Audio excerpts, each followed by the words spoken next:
Wow and wow and wow. Check it out, guys. This is Comet E3 ZTF C/2022. And there it is. And just wanted to make a note and introduce, of course, our longtime co-host, Daryl Mason, partner in crime, as he says. Hey, Daryl, how you doing? Good, Mark. How are you? Hello, everybody. Doing good, doing good. The Comet's looking really nice tonight, and we're going to actually have a nice night looking at it. And it doesn't matter that the moon is waxing gibbous and quite heading toward full, because, we have filters that actually take care of all this and show us the best view possible. But there it is. Look at that beautiful comet. And we got this beautiful tail right here. You can see this tail right here.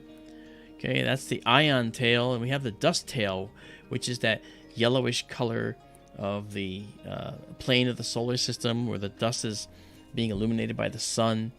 All right, really pretty. I want to say hello to everybody that's joined us tonight so far. I want to see, let's see, who have we got? Oh, Donald Kunzer was first from earlier. Vera Lucia Campos was next. Daryl, see, Vera's here. That's great. Fantasy's with us, and we have Daisy and Zoe Amethyst. CND Boy is with us. Robin Curtis, hello Robin. We have DPFX 9999. How you doing, man? Kathy Pernisic, how are you? And it's good to see you. Jane Murdoch is with us. Jane is in the house. Okay. Sam S, good to see you. PG, there's Petita from Pennsylvania. Really good to see you as well. It's nice to have you here with us tonight. This is the night of the comet's closest approach. I want to recognize Josh Rutledge in the house. This guy is you got to see his channel, okay? Josh, let me help you out here. I've added you as a moderator, so you can all put in the link to your podcast and your channel, okay? Because it's really cool. I've been on your show a couple times, and I really enjoyed it. And Dan Borneman is here. Dan Borneman from Florida. You and Ren are always welcome here. That's Rebecca, his wife. And those are wonderful people, let me tell you. I went down there to do a talk. Their hospitality is absolutely star quality, okay? They treat you like you're really, really special. And they treated me that way, so you can imagine how you'd get treated. Well, it's nice to see you guys. And then we have Rascally Rabbit with us tonight as well. This is the night of the comet. Let me tell you, night of the comet. It's going to be something. Michael Galia's with us. And did I say Daisy and something? Sure. Isabella's here too, right? Yeah. That's cool. Nice to see you, Isabella. Bonnie, Anahata 77 is here. James Dugan from Down Under. How are you? It's good to see you. So Isabella, this is a long exposure I'm taking, and for all of you, but I'm going to clear it now because the comet's moving so fast in the sky that this is going to be hopelessly blurry. All right, so I'm going to clear it, and we'll have the next one come in here. We just started the next one now, and we'll see our how the comet looks, and I'm going to save it. All right, so that way we have our files for when we want to create our comet animation.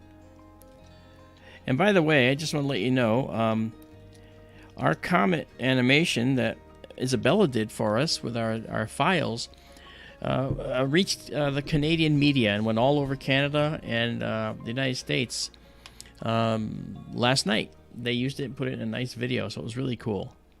There it is. Look at that. There's the comet. And what I'm going to do is I'm going to save this right here.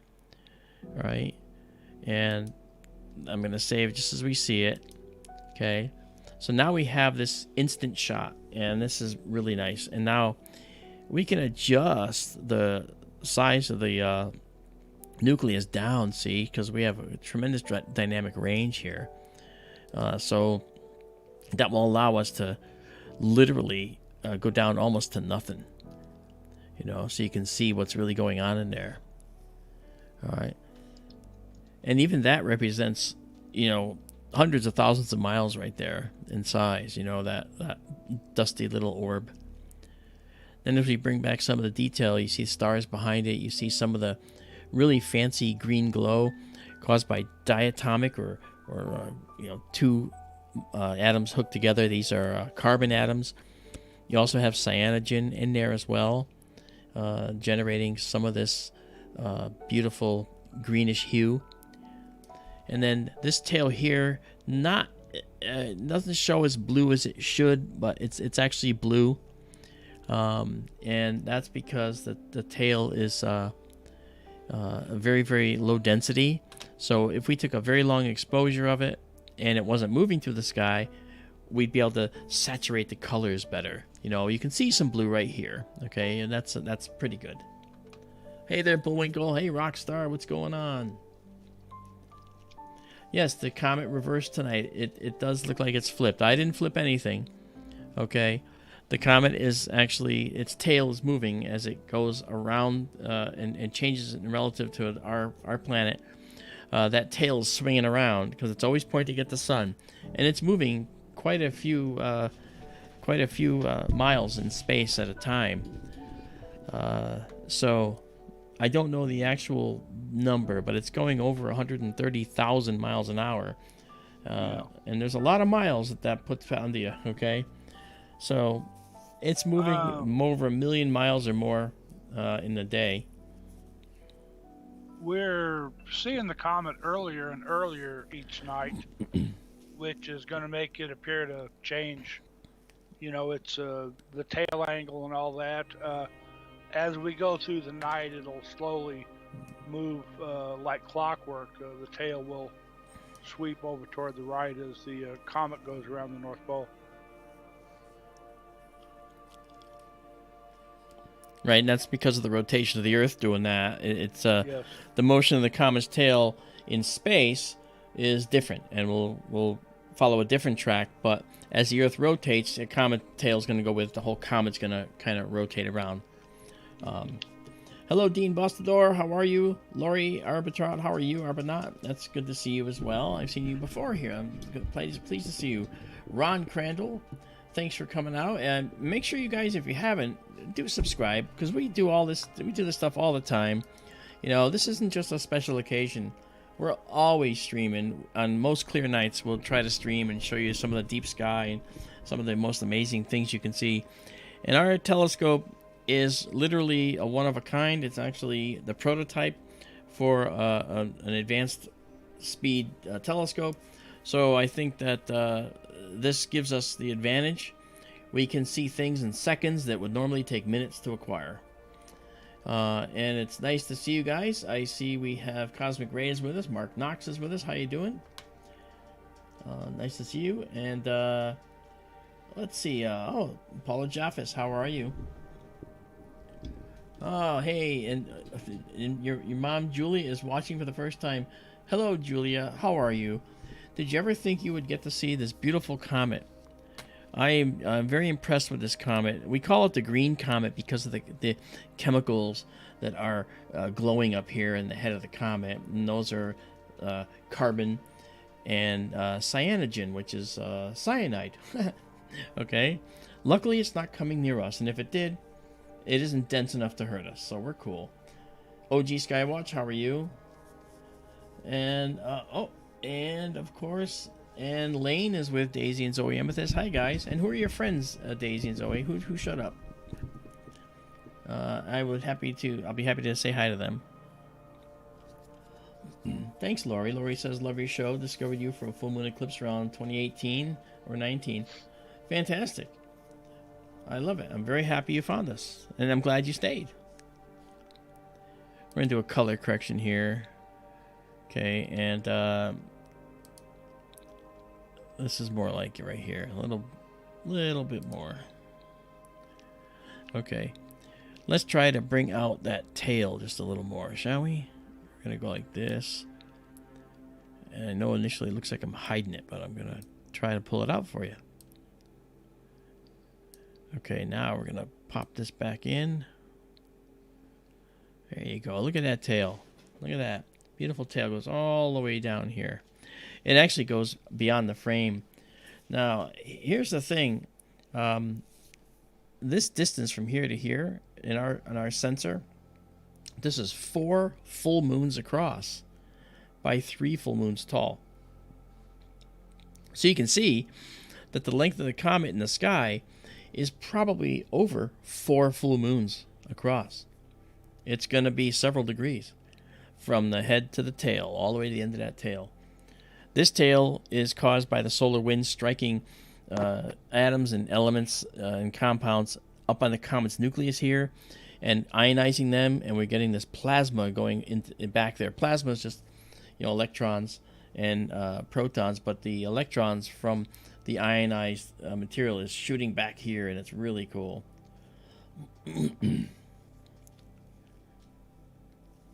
Okay.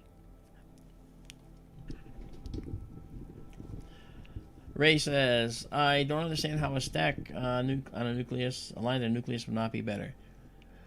It would be if I was guiding for the comet, but I'm not. I'm guiding on the stars.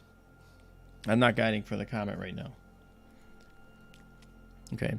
Truth is, cometary guiding is very precise, and you can't really program that in. You have to be doing it manually.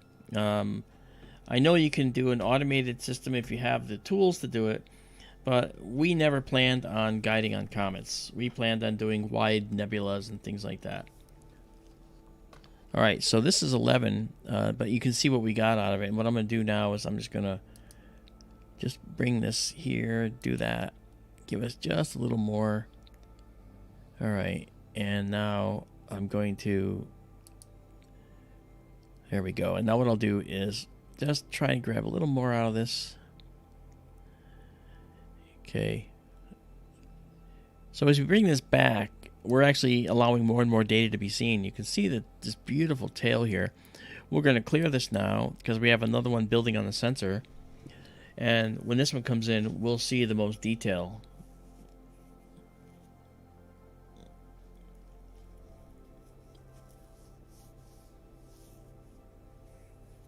So here we go. It'll be in here in 1 second. And pow. So there we go. Beautiful tail. I'm going to save this again because I'm going to save this individual frame because we're actually interested in doing animations. And the way it is right now, most of the noise that we have in here, we can get rid of that noise, I just mentioned, Ray, that I don't want to guide on the nucleus. Okay. So when we do this particular exposure, it is moving pretty fast, as we'll see when we make the next video of this thing moving. Josh Rutledge, yes, the ion tail always points directly away from the sun. Its appearance on the screen is due to several factors. It's an angle of the dangle thing.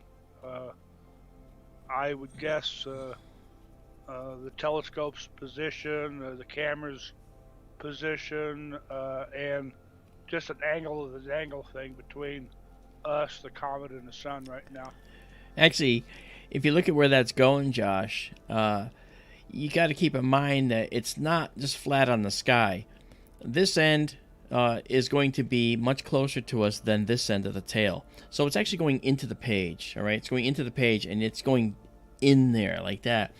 And so you can't see that perspective because it's actually pointing at the sun. So if we're to point in the sun's not out there. So it's not going to be closer here or farther away here than it is here. It's going to be farther away there than here. So the comet is the closest. The comet nucleus is the closest thing to us. This stuff is farther away, and that's how that's working. So you got to think of it in 3D, and that's the weird thing. And this stuff here, this stuff that you're looking at here, yeah, this stuff that you're looking at there, that is actually. Very simply, that is actually the dust tail, the comet that you're seeing here. Okay, that's the stuff that trails out behind the comet in its orbit as it goes. All right, and so based on the perspective of this comet being close to us at a certain angle, we're kind of looking up at it. It's still a little bit. It's maybe all directly across from us, but either way, it's pointing. This tail is pointing at the sun. If you were to draw a line from here to here, and sight along it, you'd be seeing the sun right on the other side of that. Okay. This tail, on the other hand, it sweeps out behind the comet, and some of the solar wind pushes that tail a little bit, and moves it a little bit. But for the most part, it follows the orbit of the comet. All right. So there you go. That's neat. And again, you know, this tail that we're seeing right here is just beautiful. I just love this tail. You know, and that's really neat. Okay, let's get that out of there. Hello, Michael Hedrick.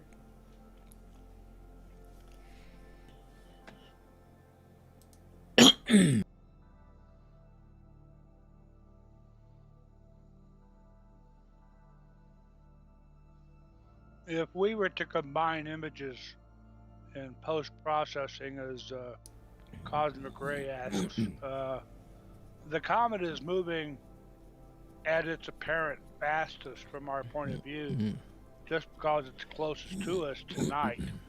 And the position of the comet's head is changing noticeably from image to image, minute by minute. Yeah. The comet's head will streak if we combine images post-processing. Yeah. And I'm actually combining images as it is. Okay, this right here, this is the purest image we'll have, so I'm going to save it. It's not really the purest. I can shorten the exposure if I wanted to.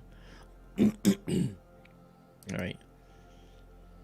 Comet's tail does strike me as being dimmer tonight.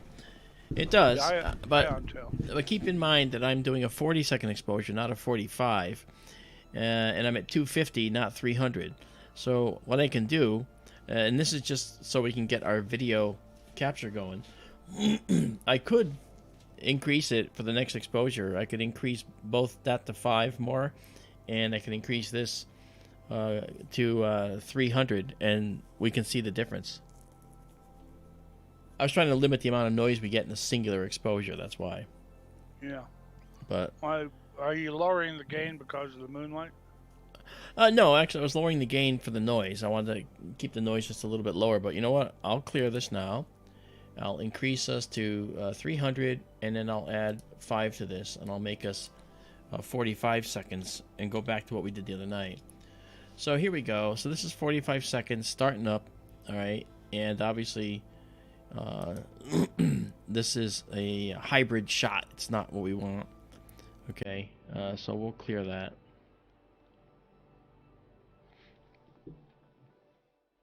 And move in here. Cyclone is a lot of people. It's going to be a busy night. We may not get to all your questions. But if you put them in the chat, Cyclone, we would be happy to answer them for you if we can. There's a lot of moderators here too that are willing to, you know, take down the questions and give them to me after the fact if I don't get them, and then we can answer them for you offline as well. Oh, Starzim, I meant to say hi to you. Sorry. How you doing, man? Welcome. Google Sky. Yeah, you know what? Google Sky is it's really not that good, and I would not trust Google Sky for much of anything, to be honest with you. But you know, it's there obviously, and people do use it.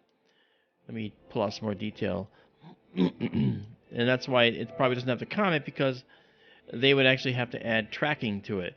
Google Sky doesn't actually do tracking, last I checked. Look at that beautiful thing up there. Here's the thing about this, the head of this comet up here. This area here is huge, all right? The coma, it's called. And the coma blends in with the dust tail as its dust is falling back behind it. And excuse me, just a sec.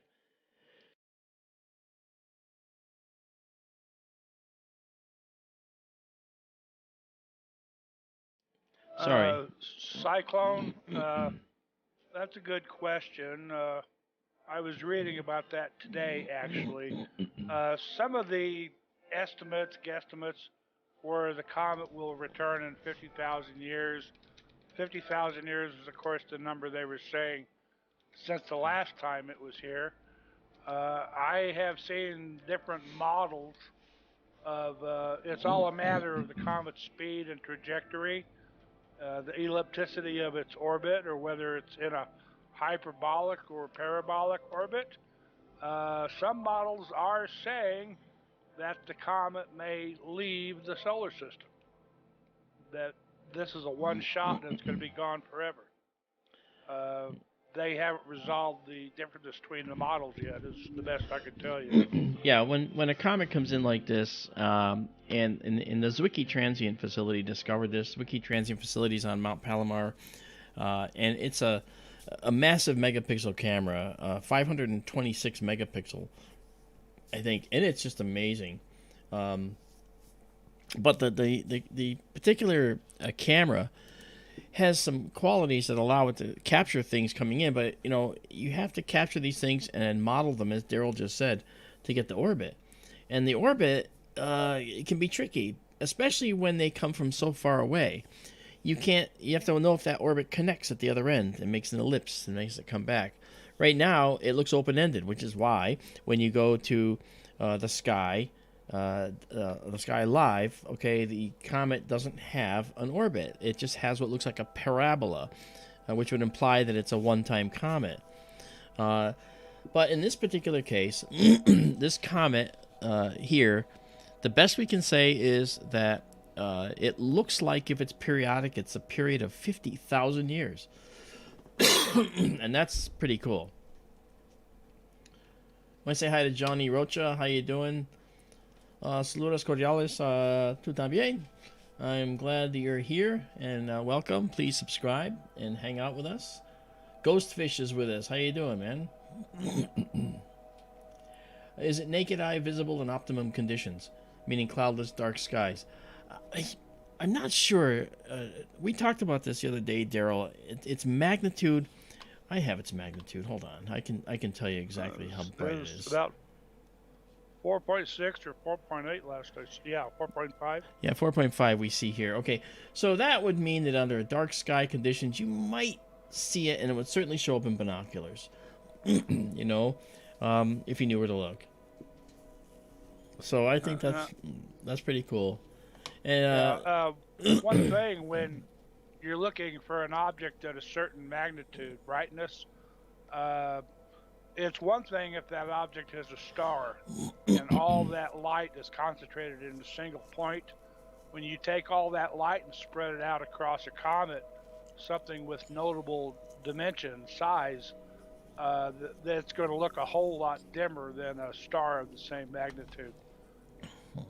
That's why it's notably more difficult to see it naked eye. And if you do see it, you won't see a lot. And again, with the bright, the moon's waxing gibbous tonight. It's getting closer to full night by night. Right, that's the problem. And the bright moonlight is washing the sky out, which is going to make it even more difficult to see it naked eye. Yeah. You should see something in binoculars or a telescope. I'm just doing a setting change here. Just want to make sure. Okay, this image may not look the best when it comes out. I didn't think so. I moved it. But hey, that's a nice abstract piece of art. Okay. I did that. All right, so we're good there.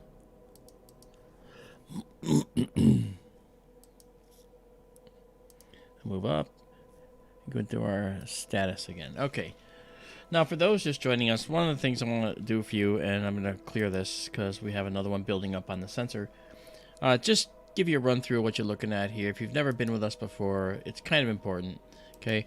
This up here, this is the telescope control block up here inside the red there.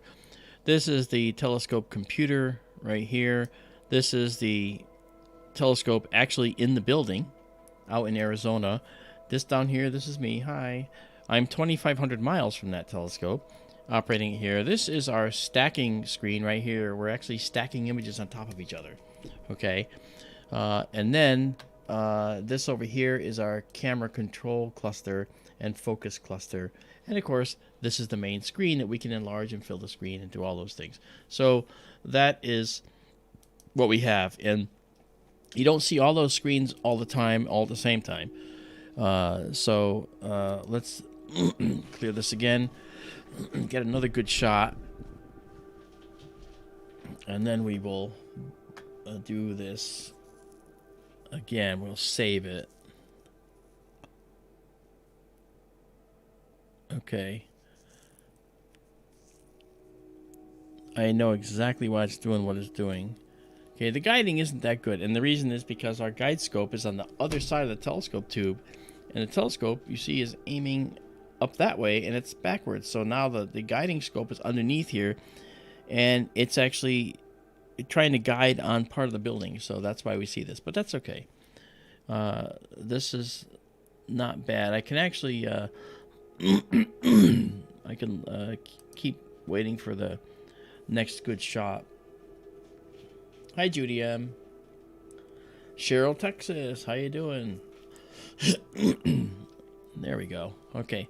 So here is our beautiful, stunning comet, and I'm going to save this one again.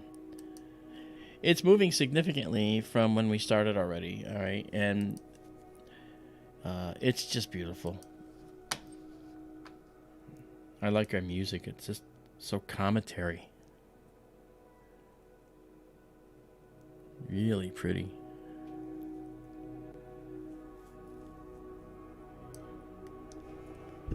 Ghost says, thank you guys for the naked eye answer. Clouds and rain here. Dark skies that require an hour drive. Appreciate watching with y'all and your technology. That's okay, Ghost. Keep in mind that it's not over after tonight. Okay, you're going to see it. It's going to actually be up by Mars in the sky in just another week or so, I think. Like February 10th. Daryl? If you're talking, I can't hear you. He's muted. Yeah, sorry. You were... say again. Wait, February 10th is when it's going to be up by Mars and the Hyades? The 11th, I believe. Okay. It's going to be closest to Mars on the 11th. Okay. And it's going to be closest to the Hyades 3 or 4 days after that. Yeah. I was mentioning to Mark earlier, if you can access Stellarium, I use the online version.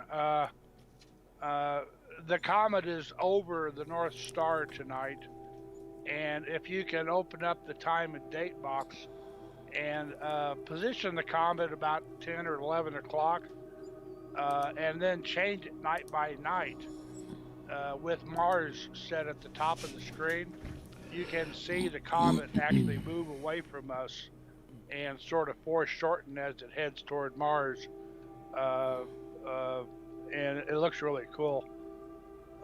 And from tonight until it's closest on the 11th, I believe, it's interesting. It's going to travel quite a ways across the sky. Yeah. Very cool. It looks really cool in Stellarium. Okay, so I will clear this one, and hey Liminal, how you doing? Can this be seen with ordinary binoculars? Handheld, no mount. Yes, it can. Again, if you look above the North Star, of course, find the North Star. In a dark sky, you can look and you'll see the smudge in the sky. It's going to look like a smudge to you. You know?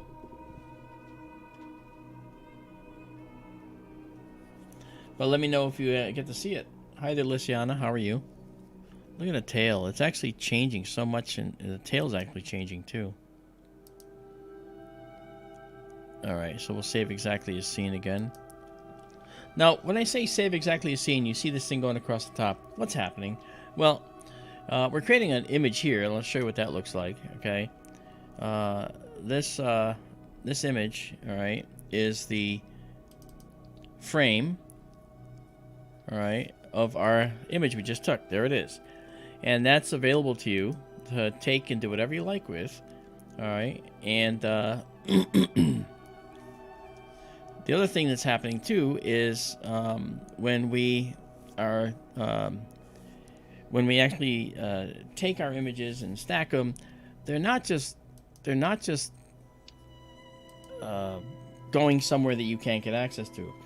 They're actually going up to our free public server, and you can go here, skytourlive.org, right there, and you can scroll down and see, oh, take me to the really cool pictures, and you'll get to the very directories where this all is. And if you do that, you'll find your way to the most amazing images. And what I can do is show you that real quick to make sure that you know what we're talking about. Let's see here if I can do this. All right, let's try this. All right. So here is skytourlive.org or com, doesn't matter. Now let me just move this out of the way. Come here, we don't need that. All right. So here you can go to SkyTour LiveStream. Up here you can see right here SkyTour LiveStream. That's this stream which you see live. That's our YouTube screen, our YouTube location. We also have a Patreon page where you can go and join us there if you want. We have contacts, we have more, there's all kinds of stuff.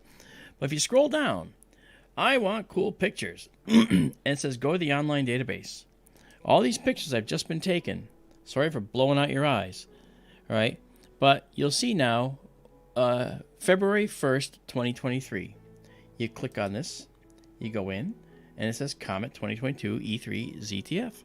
You click on that, and these are all the images that we've saved of the comet so far. These are the times: 7:35, 7:44, 7:48, 7:58, 8:01. That's the latest one we just did.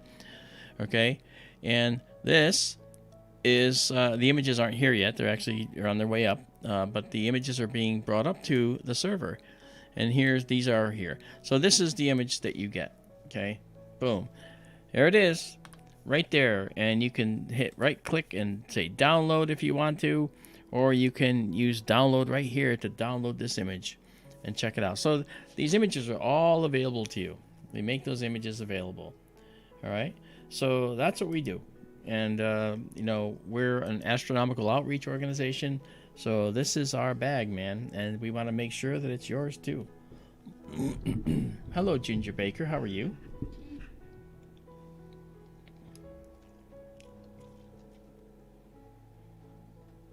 Okay, so now what we'll do is this is a stack of 5. We'll save it,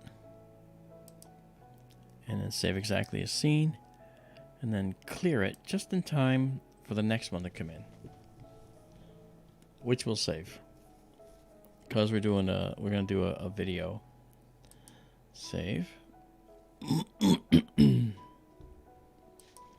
then save it again, exactly as seen.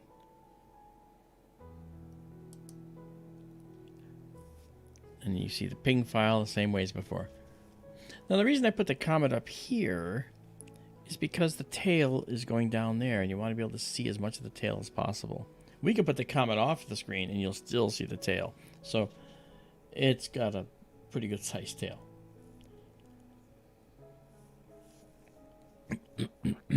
If you look where the telescope is pointing up there, you can see that it's up above the back wall of our building, our observatory building, and it's pointing up into the sky. Our roof is a roll-off roof that rolls on, it rolls off.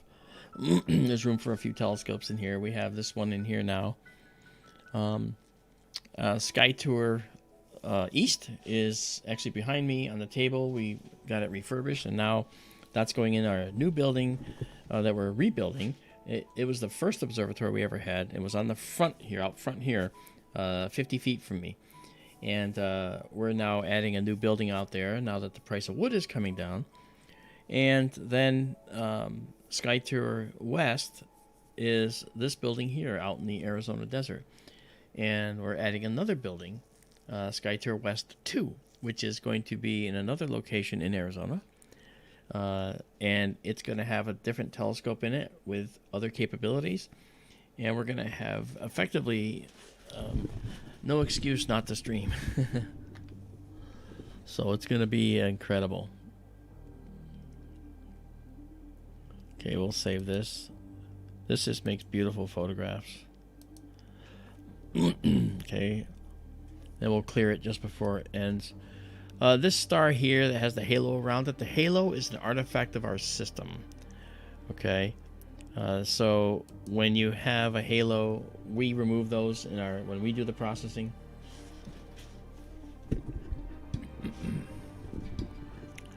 Ginger Baker says, so glad to be receiving your video because we can't see this comet in the skies tonight, cloudy skies. Well, yeah, it's pretty cold for people. It depends, you know. So the bottom line is, yeah, just tonight doesn't mean it's the only night you're going to see it. We have other nights that you'll be able to see it. In fact, you'll be able to see it all the way into February here, mid-February, and it will actually end up being by Mars when it'll be pretty dramatic. We might get some pretty cool shots of it when it's up by Mars. All right.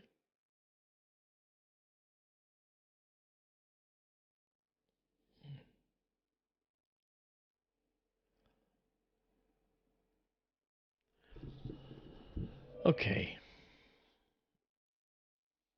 You'll see that it saves, when I say save, it saves in astronomical FITS format, F-I-T-S. Well, a FITS format is something you can get a reader to look at if you want to look at it. But when I save it exactly as seen, then you get this, right? You don't have to worry about all the formats and so forth. All right. Now we're going to clear again because, again, it's a fast-moving object and we don't want it to blur too much.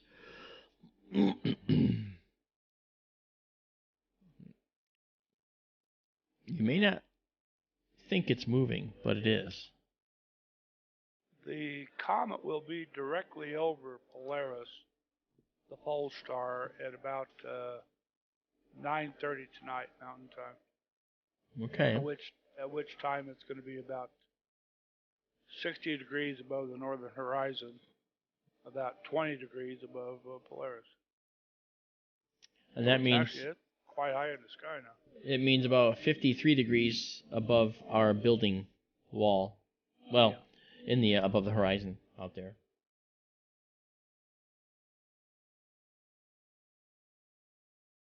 You're welcome, Ginger. We will be doing these on most clear nights anyway, and we'll be doing nebulae and other things. We might take a jaunt over to look at some interesting clusters while this is going on, you know, and then come back to it.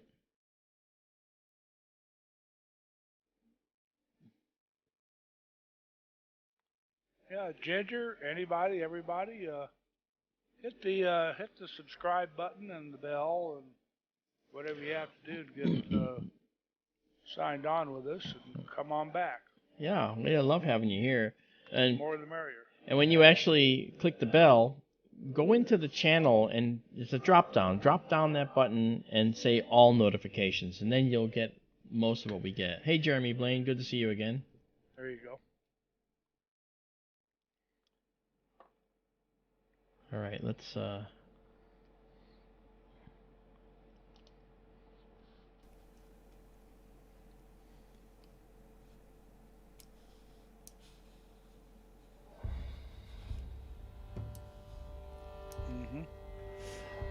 It's very good to have you guys with us.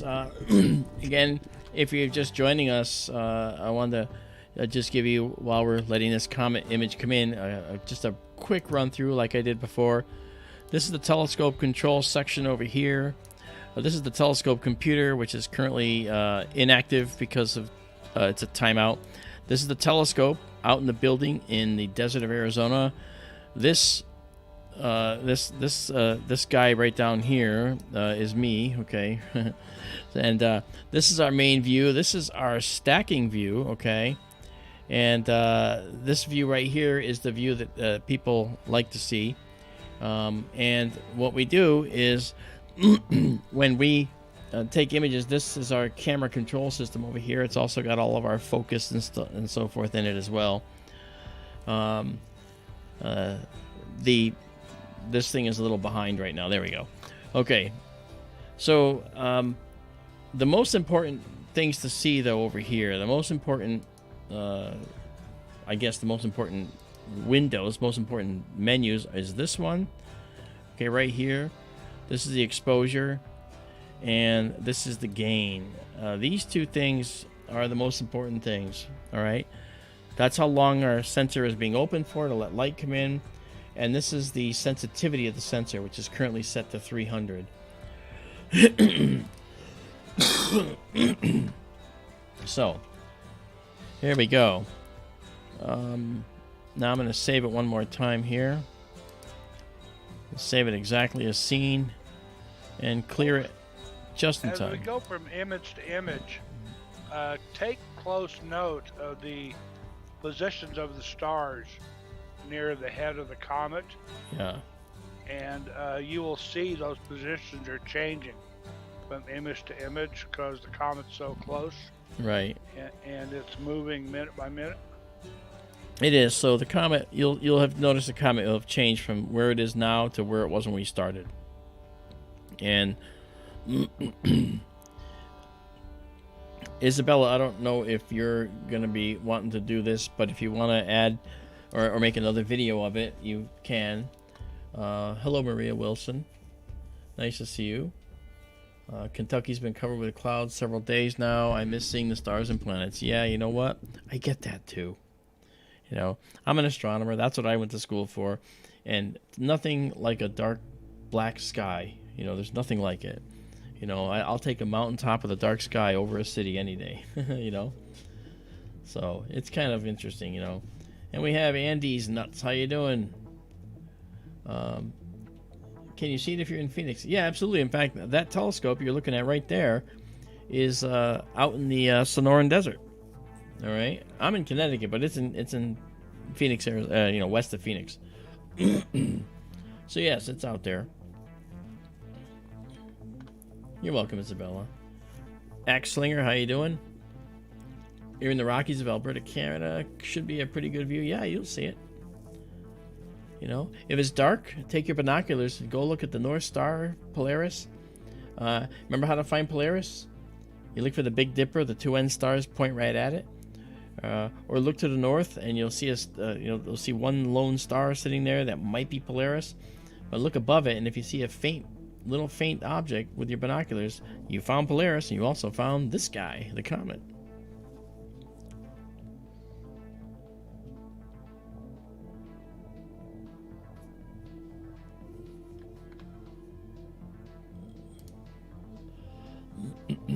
Sophia Gomez, how are you in Colombia?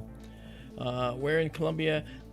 Same thing. Down in Colombia, your North Star is going to be in the country of Colombia. Your North Star is going to be lower on your horizon, but you'll still see it.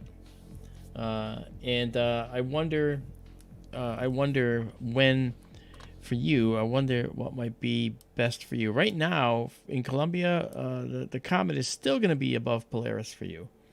So if you can find a North Star, the comet will be above it.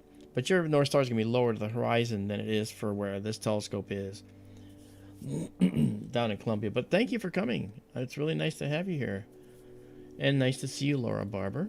You used to live in Panama on the Pacific side. We could see the Milky Way. Wonderful. Yeah, you know, I'm telling you, when I saw the Milky Way out here in our desert here when we were building this building, oof, I have to tell you, it takes your breath away. It takes your breath away. Stunning. Hey, Jeannie Young. I'll be in Los Angeles early March. The A&E network is bringing me out because I'm in the show The Proof Is Out There. And they want me to do a panel and a talk and all kinds of things for the Alien Con that they put on. So that'd be kind of fun. But then I'll be in Roswell a week later speaking about life in the universe and the possibility of life in the universe from a scientific perspective, but from a guy who has had experiences with UFOs and who feels strongly that they're probably found us already. You know, so it's pretty cool. Yeah, Michael McCall, how you doing? Nucleus is bright enough to guide off of. yes, it is bright enough to guide off. Just select it. You know, like you would have started. That's correct. But you know, one thing you'd have to do is you want to guide off of it like really down like this, right? And you'll still just be able to approximate. But trouble is, I've got well over 100 people or more watching, and I don't want to do a guiding thing when everybody's watching, right? This is entertainment. But still, that's a great idea. And when I do private streams, you know, don't tell anybody, but I do that, okay? But you know, it's all good ideas. Hello, Devendra, how are you? Devendra Tiberwell, how are you? Watching from Kolkata, India. Oh, crazy! That's wonderful. So good to see you. You haven't beaten the folks in Australia though for distance. There's folks in Australia watching us, so it's really cool. Where is it in the sky at this moment? I'll show you. I think that's what you're asking. Let me bring up our planetarium, which is tied to our system, and let's bring this around. And right there, you can see where no, you can't yet. Let me just bring it around. It has a mind of its own sometimes. Let's try and bring this around. I know, you get the same thing when you use it too.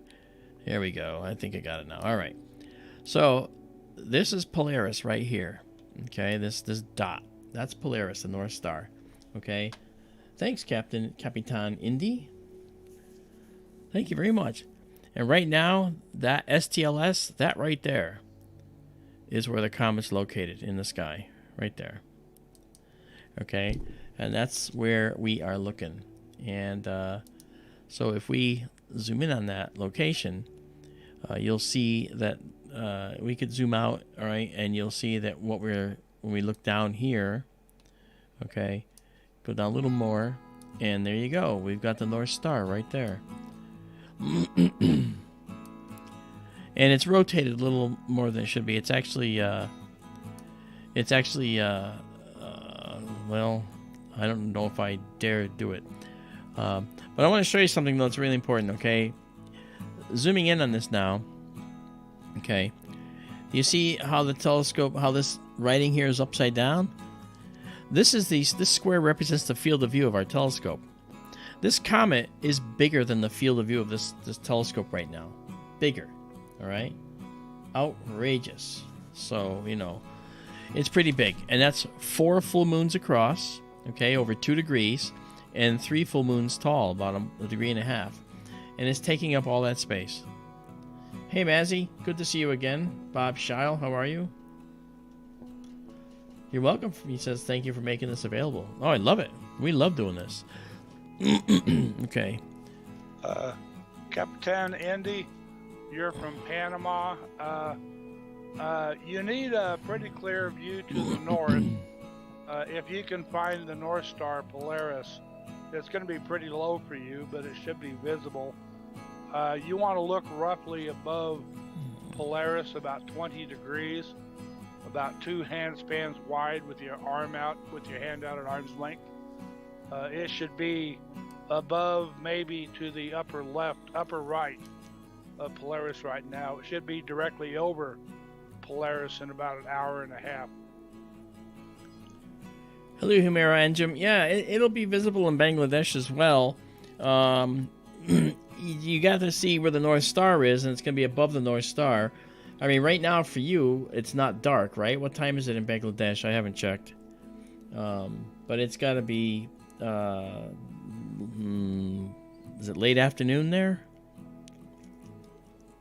I'm not sure. In any case, let us know. Josh Rutledge says, Arizona took my breath away in January 2020, so my family moved out here from Kentucky. Yeah, doesn't it though? Hey, did you put up your link, Josh? I gave you a moderator access, so now you can put links up. Josh has a really cool show. You got to check it out. I've been on it a couple times. Hey, Robert Waters. Nice to see you. So when will Comet Mechol's be visible in the Northern Hemisphere? Good question. I'll have to check and see. Give me a minute, I'll find out. There you go. Ryan Reese, how you doing? When will it be visible in Canada? It's visible now in Canada. Just, of course, you got to wait till nighttime, and then you'll see it. Okay. All right. So, and it's actually just above the North Star, and if you're using a regular pair of binoculars, you'll see it. Hey there, gearheads. How you doing? In Belize, down in Central America, is it still visible? I can't find it. Well, it's above Polaris right now. It's above the North Star. So if you can find the North Star, look at just above it. Use a pair of binoculars. If you're in a dark area, you might actually see the nucleus with your naked eye. But I'll tell you, if you look at it with binoculars, it'll be better. And look who's here. We have Outdoor Call Radio with Outdoors Dan. I just did his show just before coming on the stream. He's a cool guy. You got to check out his show. It's the Outdoor Call Radio. It was really cool. Thank you, Dan. You were very hospitable tonight. It was wonderful being on your show. Okay. Abbe Jason, India, yes, same thing. If you can see the North Star, it'll be above the North Star. At night, let's see, around 9 p.m. your time, it should be just above the North Star. Okay. For those who asked, Comet Machholz is presently quite close to the sun. It pretty much set when the sun did, and you may have to wait a week or two. And somebody remind me, and I'll try to update that. It should be moving away from the sun, though. But right now it's below the horizon and you can't see it. Mm-hmm. That's Comet Machholz. Yeah. Elizabeth E, right now, you won't see much naked eye because of bright moonlight. Binoculars will help, or a telescope certainly will. Yeah. Definitely. I want to get to a question asked about Paraguay. Rodrigo Villamayor, welcome to you. We are in the United States. You apparently are in Paraguay. I believe in Paraguay, this comet might not be visible for you. Because with the way with the equator and so forth, I'm not sure that you'll be able to see it. Boy, if you could, it's gonna be right near the horizon, though, huh? Right, and that's not good for the comet viewing anyway. But hey, you know what? You get it here. We show you. We show you. Happy to show you.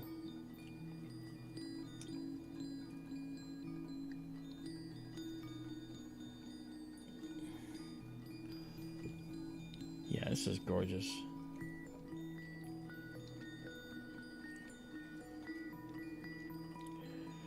Yeah, again though, it might get high enough for you to see it later in the month.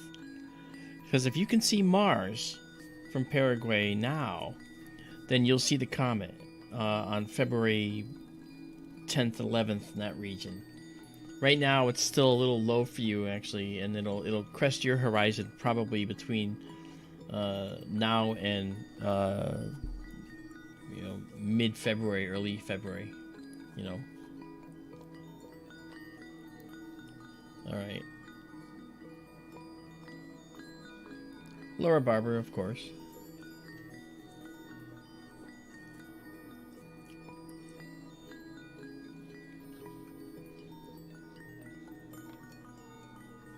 Roberto Ramos, how can I look at it in Colombia? I would have to try and figure out. I know somebody asked about Colombia earlier. If you can see the North Star, all right, then you can see the comet if you're in a dark area. Okay, and Rodrigo, yes, Paraguay, you can see it, but not now. It's gonna. If you can see, as I said, Rodrigo Villamayor, if you can see the Mars in the night sky, all right, then you can see it in Paraguay, but not now. It's going to be up near Mars later on in the month, around February 11th. Okay, and then you'll see it, and you might have to use binoculars. You will have to use binoculars by then, because it will be getting farther from us at that time. You know. Camilla Running Waller. Nice to see you. I did a speaking tour all through Norway. I really enjoyed it. I went to Bergen, Oslo, Lunda, and spent a lot of time in Norway for the month of August a couple of years ago. I even learned some Norwegian so I could talk to people, but I'm not very good at it. And they laughed at me and they said, "How cute," you know. But Norway is in a good position to see it. You can see it every night in Norway, and it'll be above Polaris from your point of view, the North Star, and it'll keep climbing in the sky each night, and it's going to end up being higher in the sky. So it'll end up being near Mars and Aldebaran and the Hyades, that cluster. So it'll be visible to you moving forward through the rest of, the next half a month.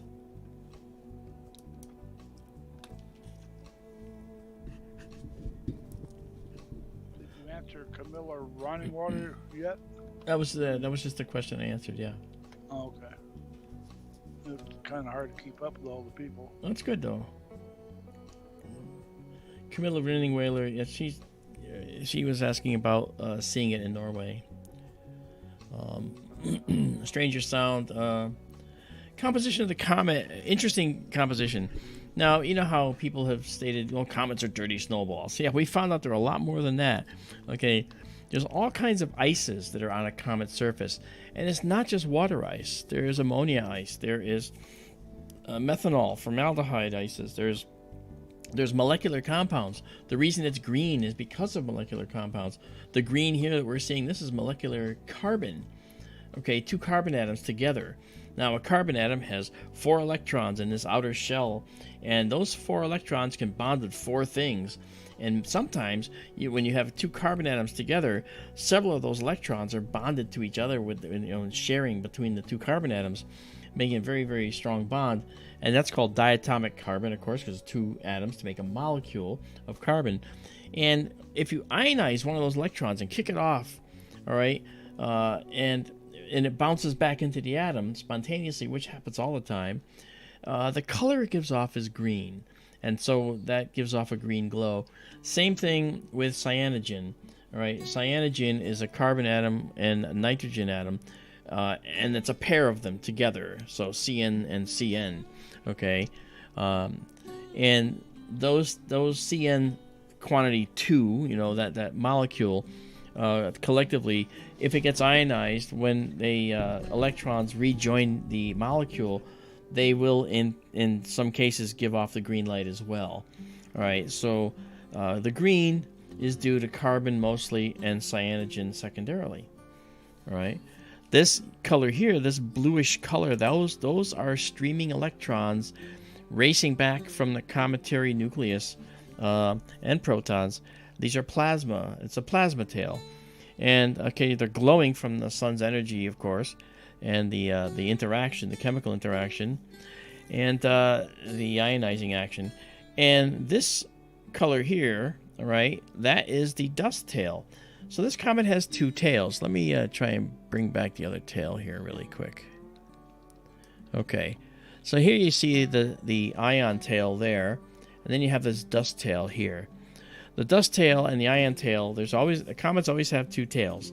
Sometimes the ion tail is inside the dust tail, and sometimes it splits off. And the reason it does is because that ion tail is subject to the stars, our sun's light, pushing those ions out in the direction away from the sun, in a radial direction away from the sun. So that tail always points away from the sun. So when it goes around the sun, it flips around like this. And as it's leaving, it'll be going into its tail. It'll be going into this tail. Okay, this dust is the remnant left in its orbit, in its wake as it goes. And if for some reason we ever pass through it, well, then we'll see meteor showers, because this dust consists of tiny little grains of sand type stuff, and and other larger little pebbles sometimes. Hey, Braveheart, how are you? No problem. Asking where the comet is. The comet's actually just above the North Star. You know, and so you'll be able to see it if you go out and look. I'm gonna clear this right now because I want to start the next image and then save it so we can make our movie.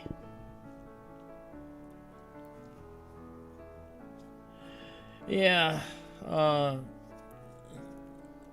Belianis Rivero says, I've been looking out with binoculars. I just can't seem to distinguish it. If you're in an area that has some light pollution, it's going to be kind of hard. So I apologize, you know, that it may not be visible for you. It's really exciting to see, you know, and when you see guys like, when you see comets like this, they're actually pretty incredible. All right. So what I'm going to do actually is I'm going to move it in our field. All right. Because I want to actually kind of get a better take on it right now. So we're going to go back to our night vision mode, what I call it. And this will actually give you a chance to see exactly what it looks like in night vision mode when we do this. All right. There's the comet right there. All right. And what I'm going to do is I'm going to move it a little. I'm going to move a little to the west. So I'm going to pull the comet back toward the left a little bit. You can see it moving there in the screen. All right. So we're going to move it a little bit over. All right. Marjorie, we can see it moving over the course of a few minutes. Yeah, as a matter of fact, if I put the gain up to 350, it's going to get kind of noisy. But at this gain, you can see a couple more stars in the comet nucleus. Let's see if we can. And then what you'll notice over time, if I draw a line, I did this the other night. If I draw a line, I'll try it again. We'll see. Excuse me. I'm going to draw a line. All right. I'll put this line right. Let's see if I can get this right there. Okay. Now you see the line? And there's the comet.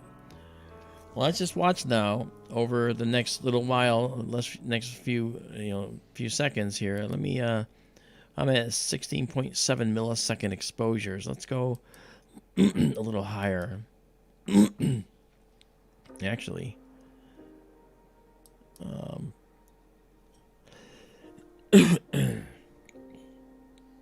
gonna try and get a little bit faster here.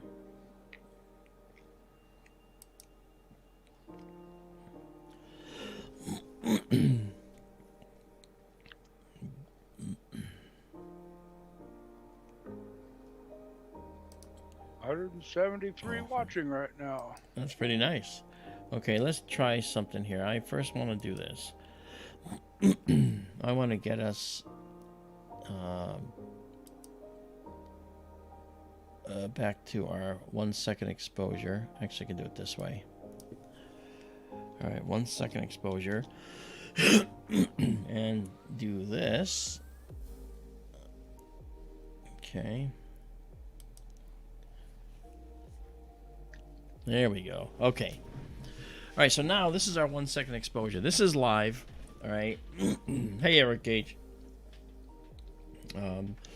Jess Emerson's, nice to see you.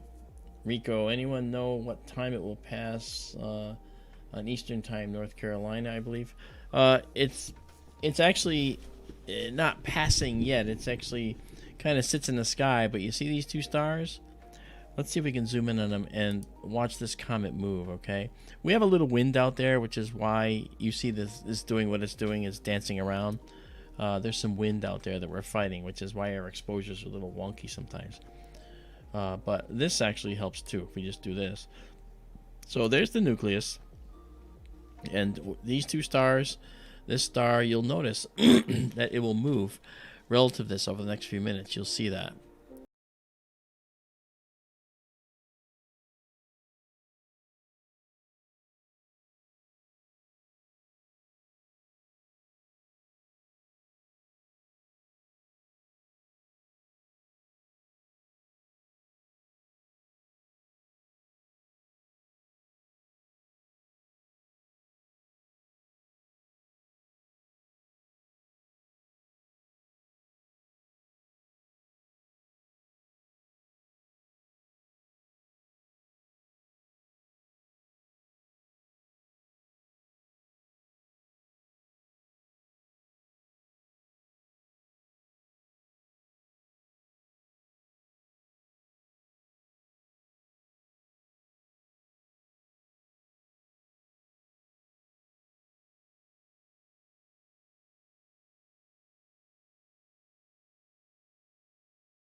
Yeah, 2016 was the one I saw.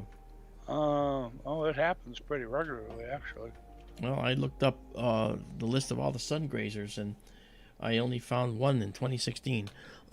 But I don't, I don't track. I don't track those. Space weather tracks them when there's one happening or coming close. They usually talk about it or show an image of it.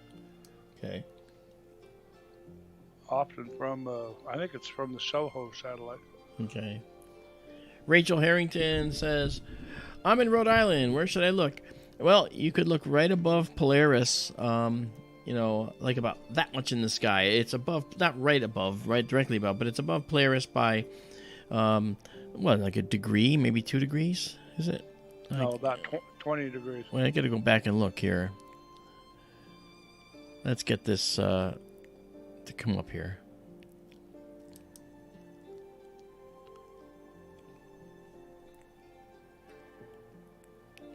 I'm waiting for this to... Okay. Oh, yeah.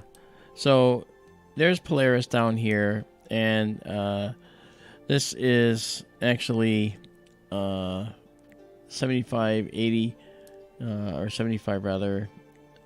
So, 5, 10, about 15 degrees, it looks like, maybe a little more, yeah.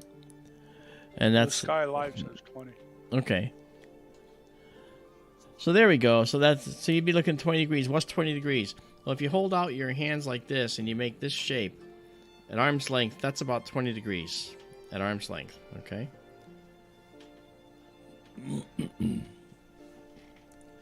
Miguel Hurtado. Hola, me pueden decir para dónde ir? You would actually, if you want to look at it with a telescope, you would look, as we just said, about 20 degrees above Polaris right now. Find it with your binoculars first. And then from there you would actually be able to find it. Okay? And as Daryl just mentioned to Dragonfly, if you look on the Stellarium,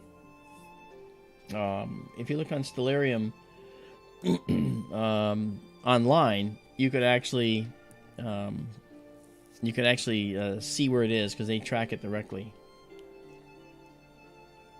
And they offer a mobile version too. Yeah.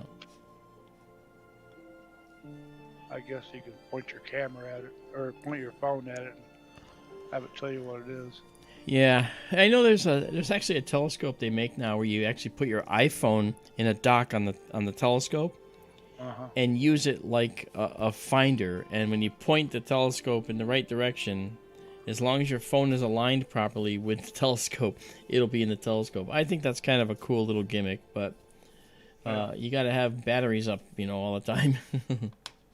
That's Celestial and Dobsonians do that now. Yeah. So there you see. Now we talked about. If you notice this star here, look where this star is relative to the comet. And again, we have wind. That's why this is doing this. The telescope's a big weather vane sticking out of the top of the building there, you see. Okay. So we do have some weather here. Creamers. Okay, you got your answer. Okay, Daryl said no. Creamers asked, will this comet be brighter than Comet Halley in the mid-'80s? No, it's actually about as bright as it's going to get right now, and that's about magnitude 4.5. And in a dark sky sight, you could see to about 6, or so. So this will be visible in a dark sky sight. But remember, it's not a star; it's a distended source. It's a bigger, so that big fuzziness is something that you're just not going to. It's going to make it look dimmer to your eye. If it was a compact source, you would see it much better.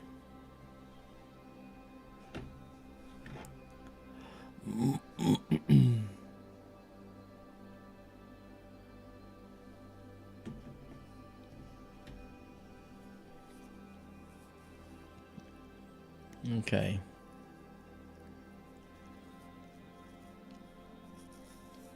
We've noticed that the wind comes down later on in the evening. Right now, what happens is early in the evening, the wind starts to pick up as the desert cools off. One thing I can show you while we're just watching the live here, again, see that star right there. One thing we can show you, I want to show you, I'll do this, I'll bring this up.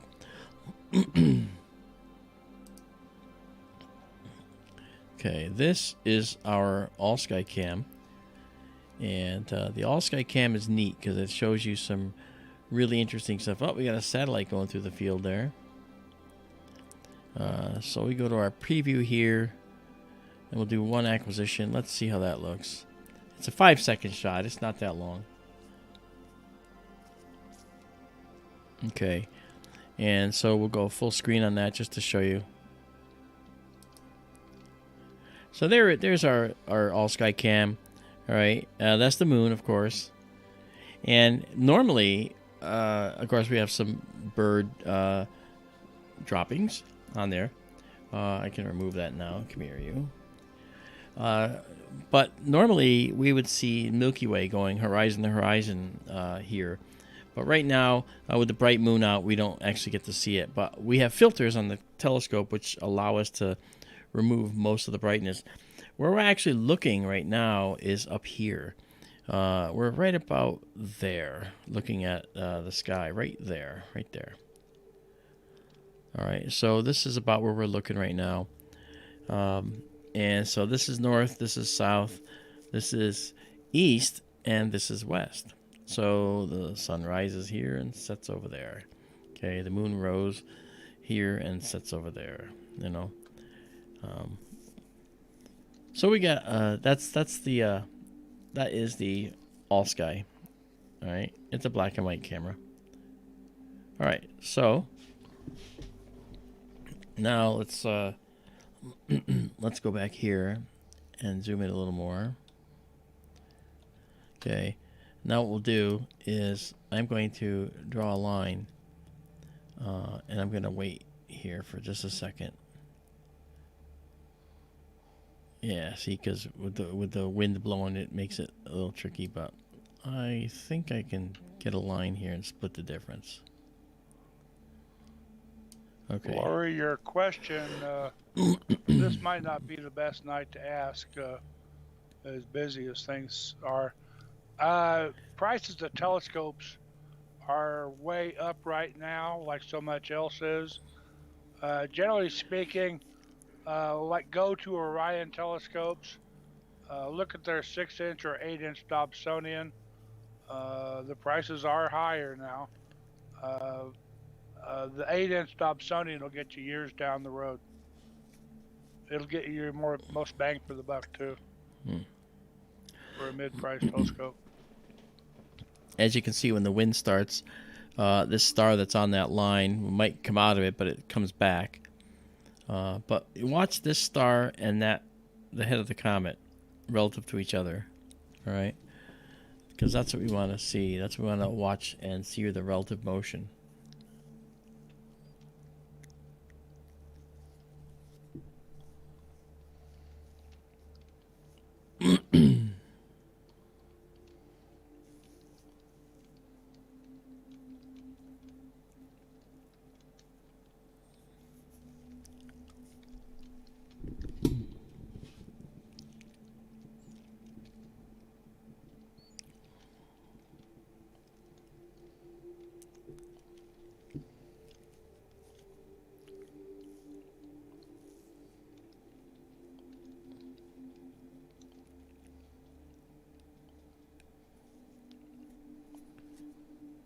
Let me try something here.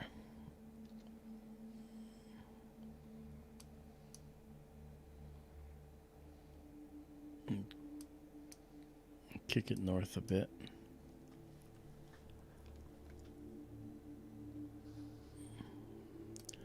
Big fire bear, go outside, look north, find the North Star, look about 20 degrees above or to the upper right of Polaris, the North Star, about 2 handspans at arm's length.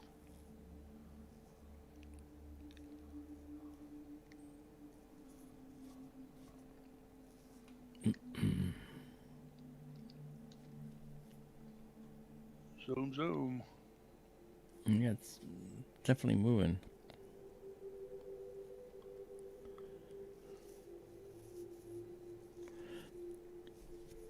So it's heading from its direction. It's roughly heading southward, basically. So when we go north, okay, of the telescope here, all right, we're actually pointing the telescope upwards like that, right? So if we go south, all right, the thing is moving in the south direction.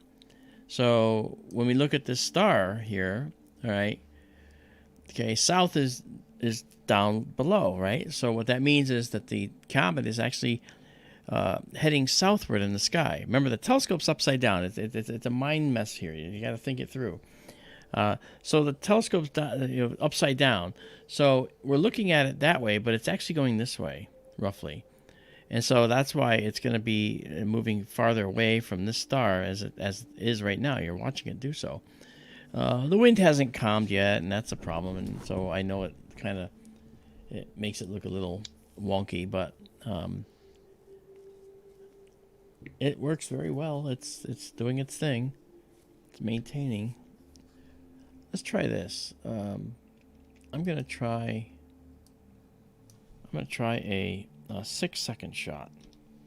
We won't get as much detail, but wow, look at the wind, huh? Look at that. I'm not doing that. The wind is blowing our tube around. Okay.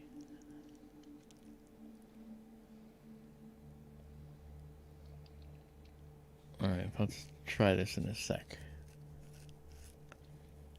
Wait for it to calm down a little bit. All right, let's try this. See what we get.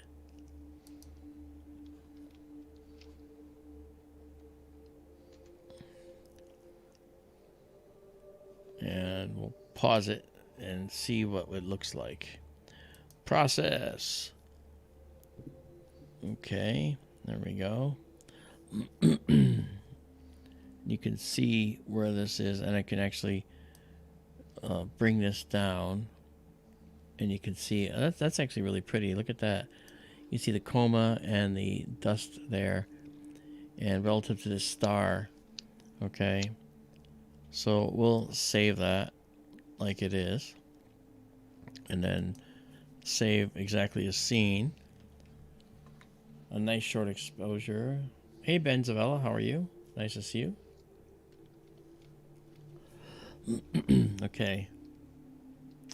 And I know it's stacking, but I'll save a stack. It's actually ignoring some because there is a issue with trying to align it with with wind and everything. So it kind of knows better than to try. There we go.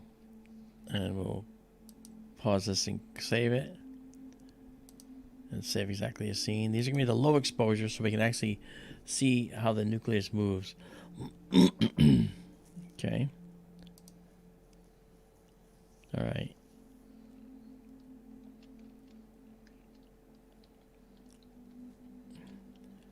Just in the last few seconds, it's been pretty obvious. You can see where it's moving. Okay. All right, so I'm going to save this stack of 3. 6 that's 18 seconds worth of exposure, so I'll save it exactly as seen. Then I'll clear it again. In fact, then I'll go back to our 1 second, and we'll wait about a minute or two. All right, and then come back in and do this some more.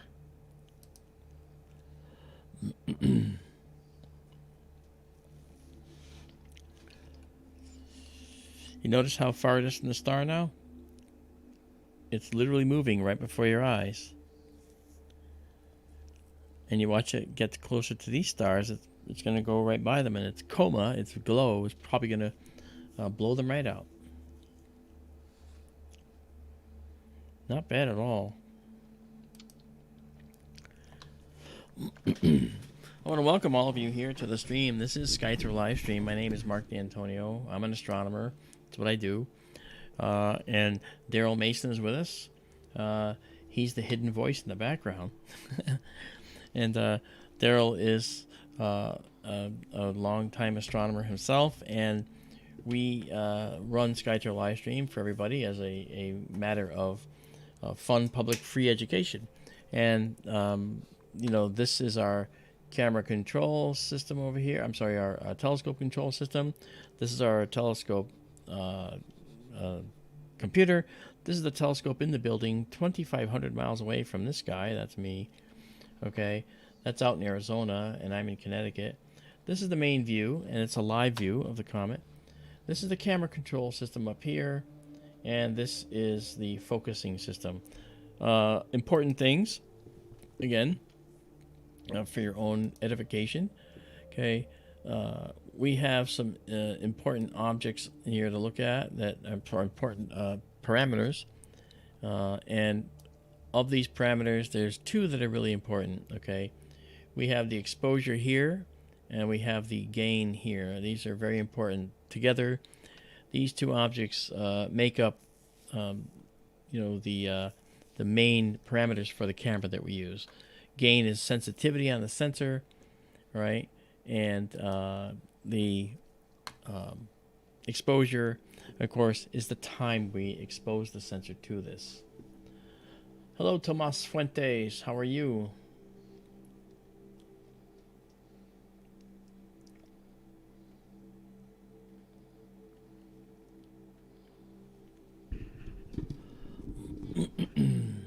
And thank you, Tomas. It's very good to see you. And please enjoy yourself here.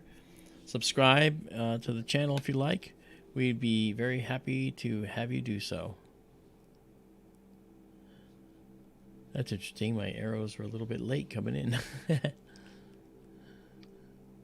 that's the exposure, and there's the gain. Those are the two important parameters here. Yep. Okay. Notice the star. This star was here, and it hasn't moved, but the comet has. And these stars that are being affected by wind now, these stars that you're seeing here, and I'll wait for it to steady out, are now starting to get enveloped in the coma glow of the comet right there. All right. So that said, let's do another exposure, another 6-second exposure here of the comet, and that's just to give us tracking so we can track the comet and make a video of that with short exposures. Okay.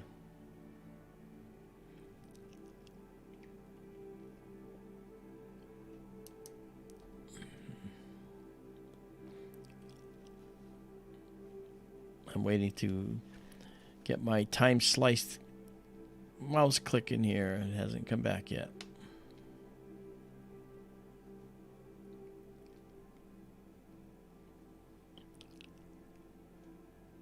We do have Starlink for our internet, and one of the problems is that when you have a lot of users, Starlink slows way down. And at the beginning it was like lightning fast, but now we actually have these delays which are just impossible to stomach, you know. So we're working on that too. Is that the wind making the stars trail? Yeah, that's what I've been saying. It's just the wind blowing that big giant tube around.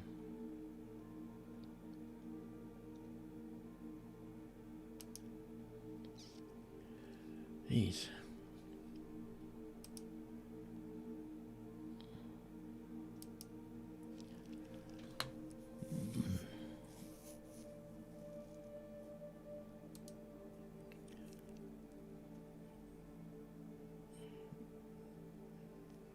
We'll keep watching it at 1 second until until we do the other.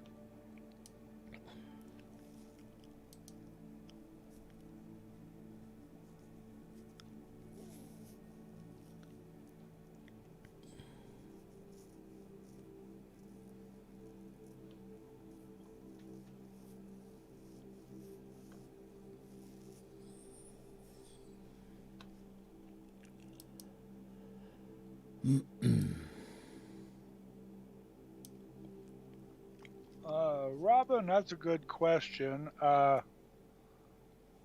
I remember correctly, PANSTARRS is farther away. The comet is at its closest to Earth tonight. It's about 26 million miles away. Yeah. Which is pretty close as such things go.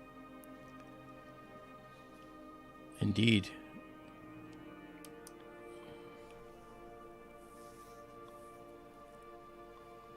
Remember, PANSTARRS showed more of a tail, but yeah, it was farther away.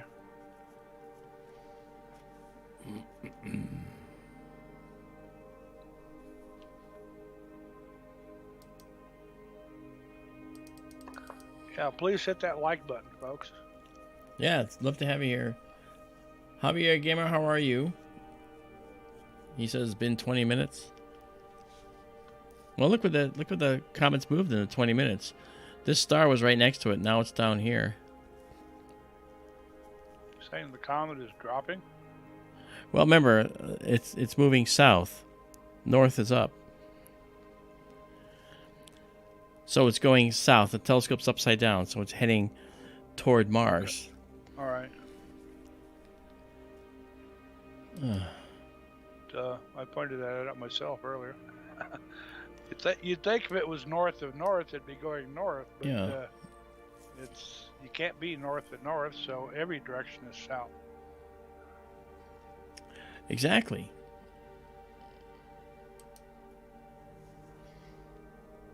Okay, so let's get that in there. All right, so let's process this a little bit.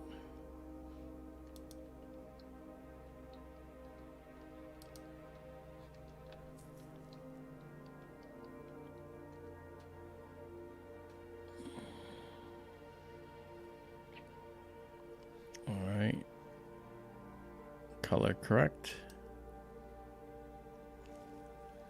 Lori, Mars is outside the field of view. Mars is... That's nice. Mars is in Taurus. It's just above the high 80s.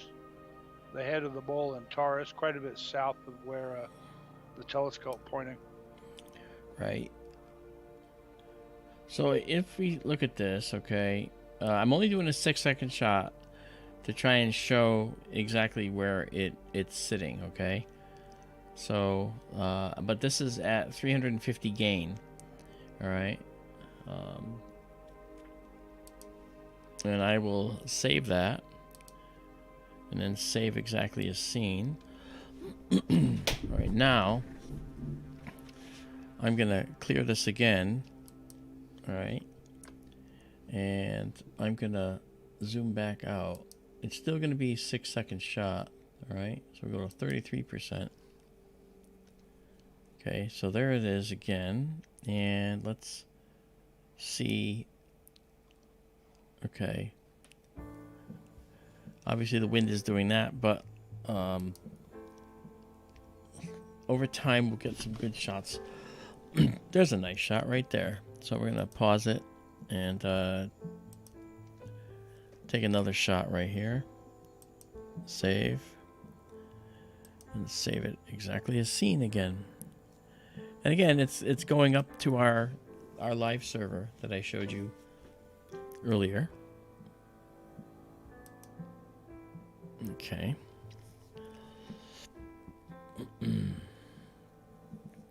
All right. Now we'll clear it.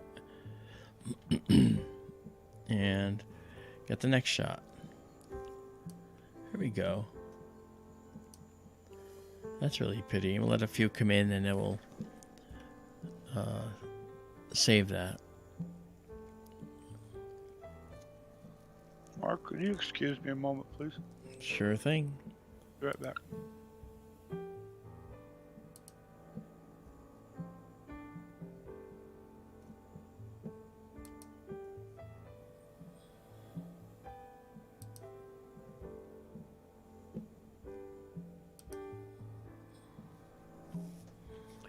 Again, this is the dust tail you see out there. And the tail is, you got a tail right here that's, you know, hard to miss. With the wind, I'm trying to be gentle on that. We got a lot of images before that might be, usable. Okay. Hello, Christian Yasid Parado Reyes. How are you doing? In Villavicencio. Oh, okay. Well, thanks for joining us. Carmen says, what about a qué hora será in Panama? You see it now. It should be it should be visible above the North Star now.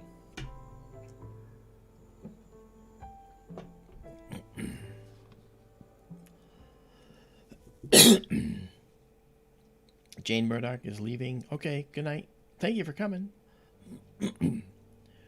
Lisette Gutierrez. Hello there. How are you? Excuse me. Okay.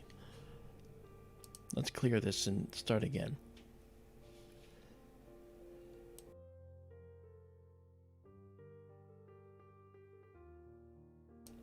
Okay, we want to get a clear shot.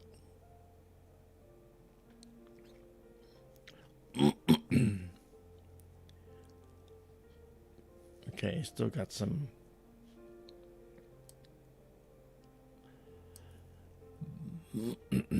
The wind will favor us shortly, but it's just not there yet.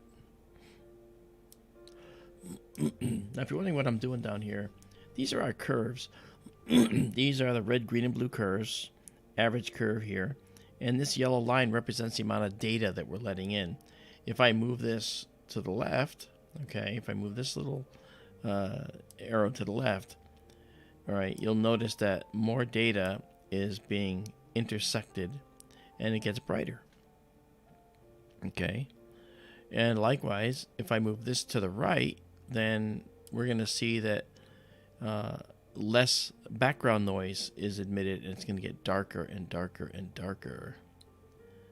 Okay, so we could actually end up really making it look pretty nasty, which I don't like to do. So we'll clear this, and let's get one that is actually a nicely done. So without, there's a good one. And let's see if the next one comes in nicely. Knock out a lot of the noise. All right, so we'll save this now. All right, there we go. And then what we'll do is we'll go back to longer exposures. Hi, Amber Brown. Viewing direction from Ohio. Again, it's toward the north. And if you look above the North Star at this time of night, you should see it. And it's actually in a dark sky site. You'll see it with your eyes. But if you have binoculars, use binoculars and say, oh, there it is. It's right above Polaris, right above the North Star, about this much. If you open your fingers like this or your hand like that, okay, and hold it on end, okay, it's about 20 degrees from here to here. And it's about 20 degrees. So you hold it up at arm's length and say, okay, my pinky is on Polaris, my thumb is about where the comet should be. And it's about that high up. Okay? So hopefully you can find it. Lucia Alexis S. Hi, Akayota in Paraguay. What time in Paraguay? Well, the problem in Paraguay is that it's pretty far south. And you're probably not going to be able to see it until it moves up later in the month to near Mars. All right. But it's above Polaris right now, and I don't know if you can see. I don't think you can see Polaris from where you are. But I don't know what altitude you're at, but that makes a little bit of a difference. Not much. Okay, back. Yep, I heard you. All right. My tea got cold, so I went and traded it in on a glass of water. All right. So let's save this here. Save exactly as seen. And now let's clear and check it out again. And the movement isn't evident unless you draw a line like I did, and unless you actually see, you know, what we're doing, right? Then you'll see the stars moving. Remember that star? This star right here? Well, that star was over here, and now it's moving like that. You know, the rough direction it's moving is it's kind of going this way. Okay, it's kind of how it's going. Okay, more or less. All right, and that is the direction that we expect it to be going. And that's actually south, and the telescope, remember, is upside down, so it's like tilted backwards, so south is farther that way. And so that's appropriate. That's how that's supposed to look. I know, weird, but you have to get used to that. Emmanuel Frimpong, is it visible in Ghana? How close to the equator are you in Ghana? I think you're kind of close to the equator, aren't you? And if you are, it's going to be hard. It might be a little north of the equator, maybe, I don't know. If you are, then it'll be, if you can see the North Star, it'll be above the North Star.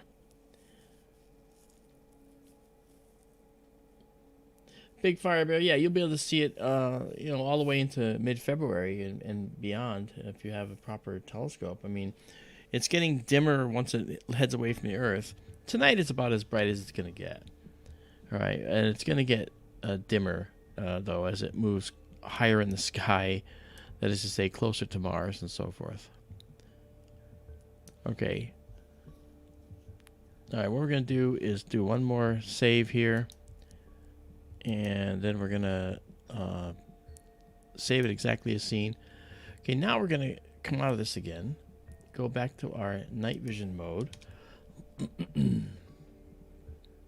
right, and in night vision mode, what we're going to do is we want to move it over a little more. More toward... I want to kind of bring it down a little bit like this. I want to move the telescope a little bit south. Okay, because I have an idea. I'm looking to see if the wind has calmed down.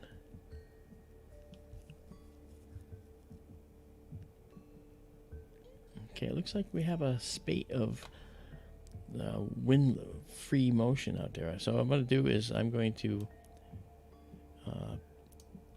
take us back up to a longer exposure and see what we can do.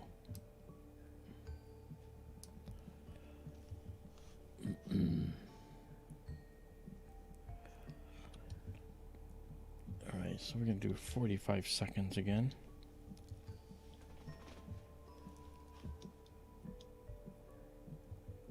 A little bit of wind, but we'll see what happens.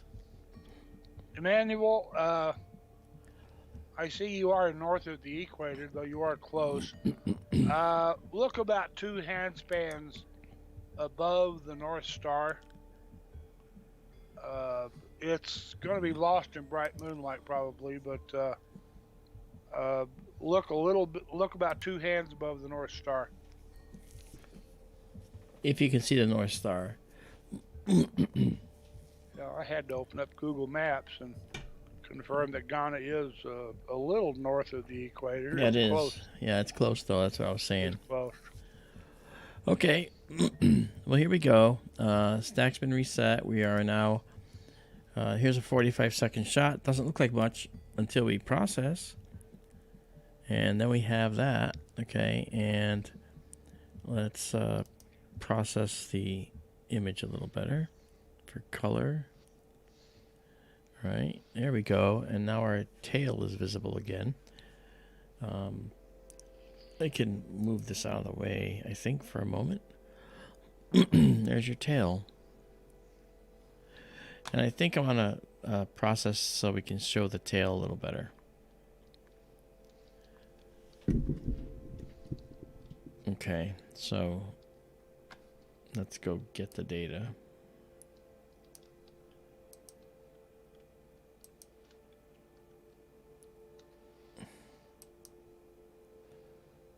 All right.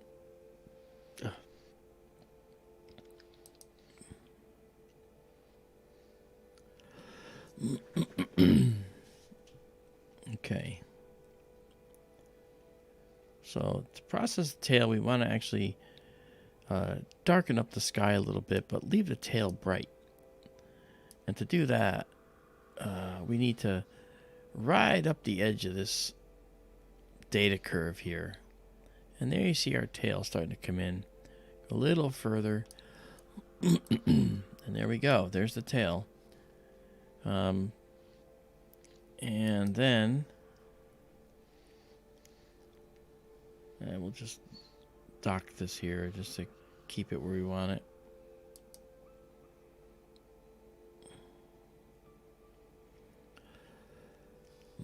Okay.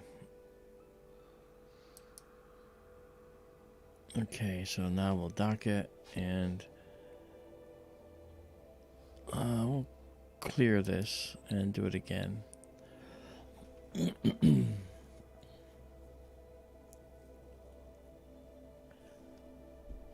Hey Gladys. Gladys says we have a winter storm here, so I don't think we'll be able to see it. Yeah, I know. Well, you can see it here.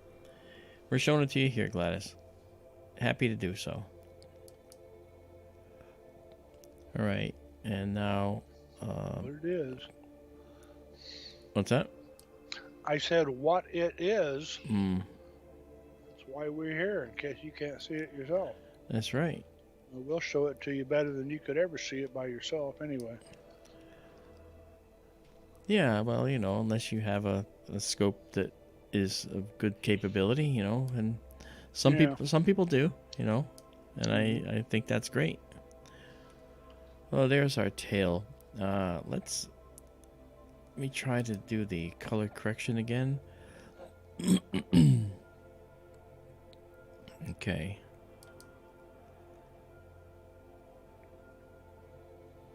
There we are.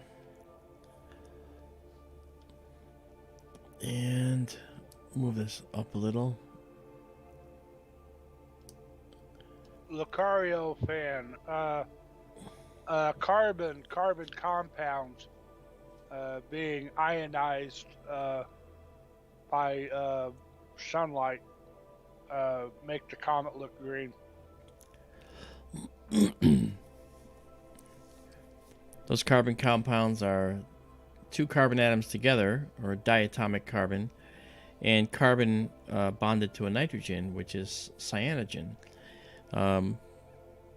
Cyanogen is poisonous to humans, but you know, it works, right? It's not going to hurt us where it is, you know, not at all. But there's a tail. You can see it's really nice. Remember, we have a waxing gibbous moon, so the fact that we can see this is actually pretty good. We have a good set of filters in the telescope to help us with this. We actually have a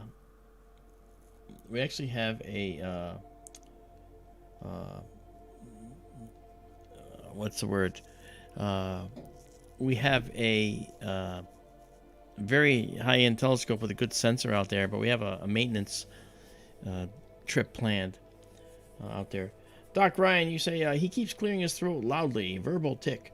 Actually, if you want to know the truth, it may not look it, but I was a quadriplegic and blind 7.5 years ago. All right, so if all I've got is a little bit of a cough because I have a missing vocal cord from that, I'm pretty happy to be here, to be honest with you. Okay, so that's actually my story, actually. So I don't mean to be embarrassing or anything to you, but you know, that is you know, where I come from. It was actually due to a surgery that went wrong. I had multiple strokes, very big strokes on the table. They thought I was going to die. And while I was in the coma, I figured out how to heal my brain. And I did. And a lot of people around the world have benefited from how I fixed it. And, you know, I think that there's a lot more to do, you know, in that range, or in that realm, I should say. Anyway, I'm really happy to see you guys here. Hazel, how are you? How do I send water to my planet? Well, there's some water on this comet, but I imagine it's not going to smell too good or taste too good because it's going to also be infused with some of the other hydrocarbons that might be on the comet, including methane and so forth. So the water would smell pretty bad. You know. Hello, Jeanette Layton. Satisfying Animations. Hey, there you are. Haven't seen you for a while.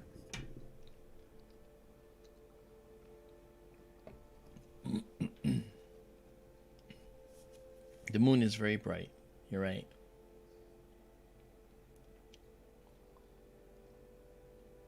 Lori says, I bet experienced an NDE amazing. I don't know if it was an NDE, but I think it was. I did have an NDE experience during the surgery, yeah.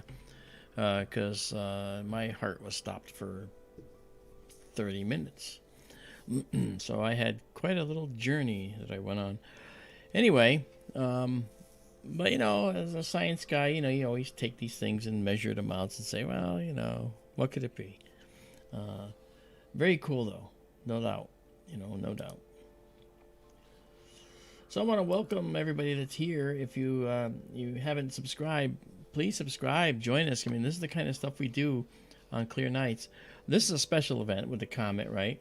And speaking of the Comet, why don't we say what it is? This is Comet C2022 E3 ZTF. The ZTF stands for Zwicky Transient Facility, a telescope system on Mount Palomar mounted on the 48-inch Ocean. Oh, I forgot the name of the Ocean telescope. And it does robotic searches for comets and asteroids. It has a 500 plus megapixel camera. That's huge. And in fact, if you look at the telescope, the entire telescope, it's all camera. You know, it's like, wow, it's all camera sensor. It's just the most incredible thing. So it's a really, really pretty machine. Okay, we'll save this guy. And now that we saved it, save exactly as seen. Again, telescope control over here, telescope computer, telescope in the building, 2,500 miles from me. Yeah, okay, this is our stacking area where we actually combine and align all the frames that we're seeing here. And this is the camera control section over here.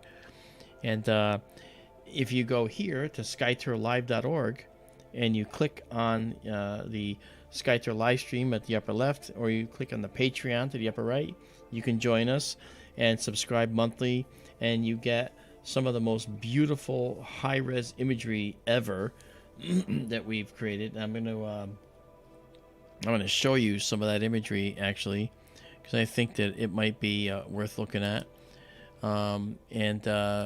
So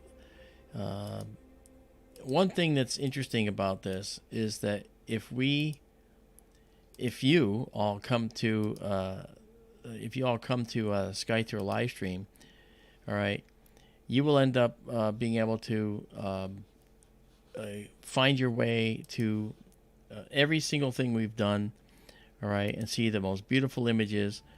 And I'm going to show you some of those huge images, and this song is very appropriate.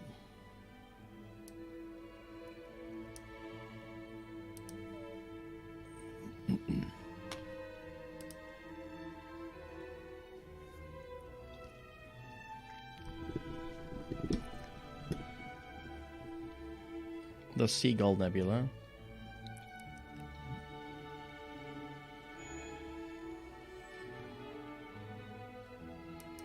Nice. The Pleiades.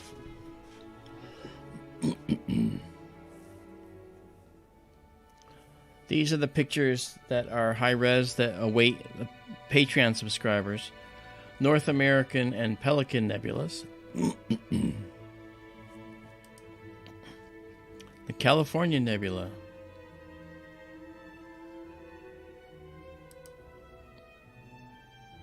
The Eagle Nebula, where the pillars of creation are, right there.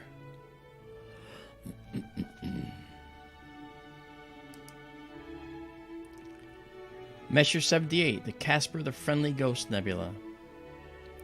This dark nebula is where it's at. This is where the universe is making planets and life. The most important areas in the universe are the ones you can't see.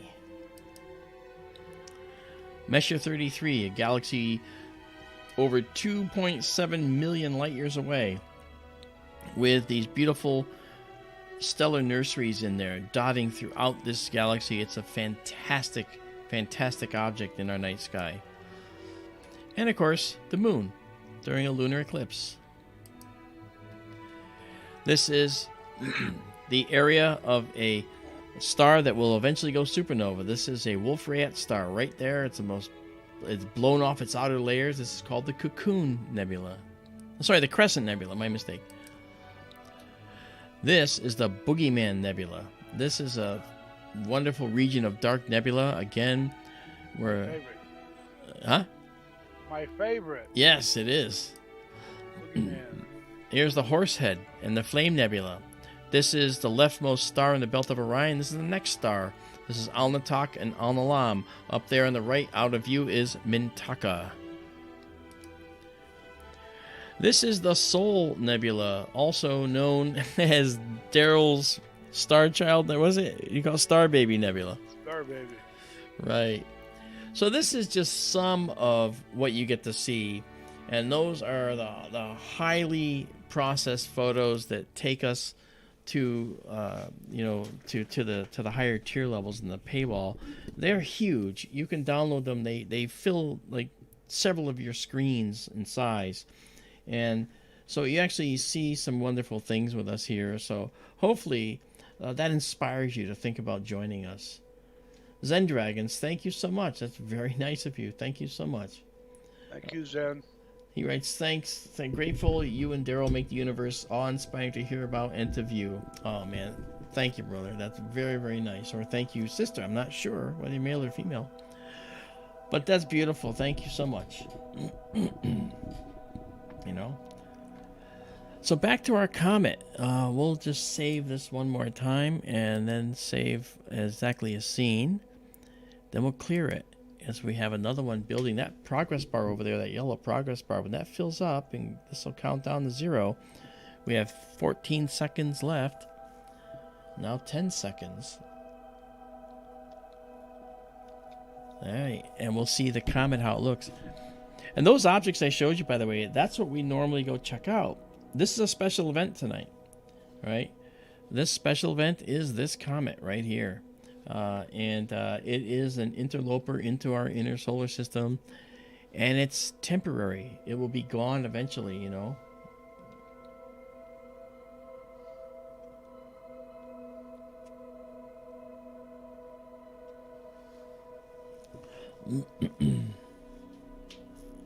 Hello, Cindy Murphy. Hey, Noel. It says, I'm looking directly north right now. Can't see anything.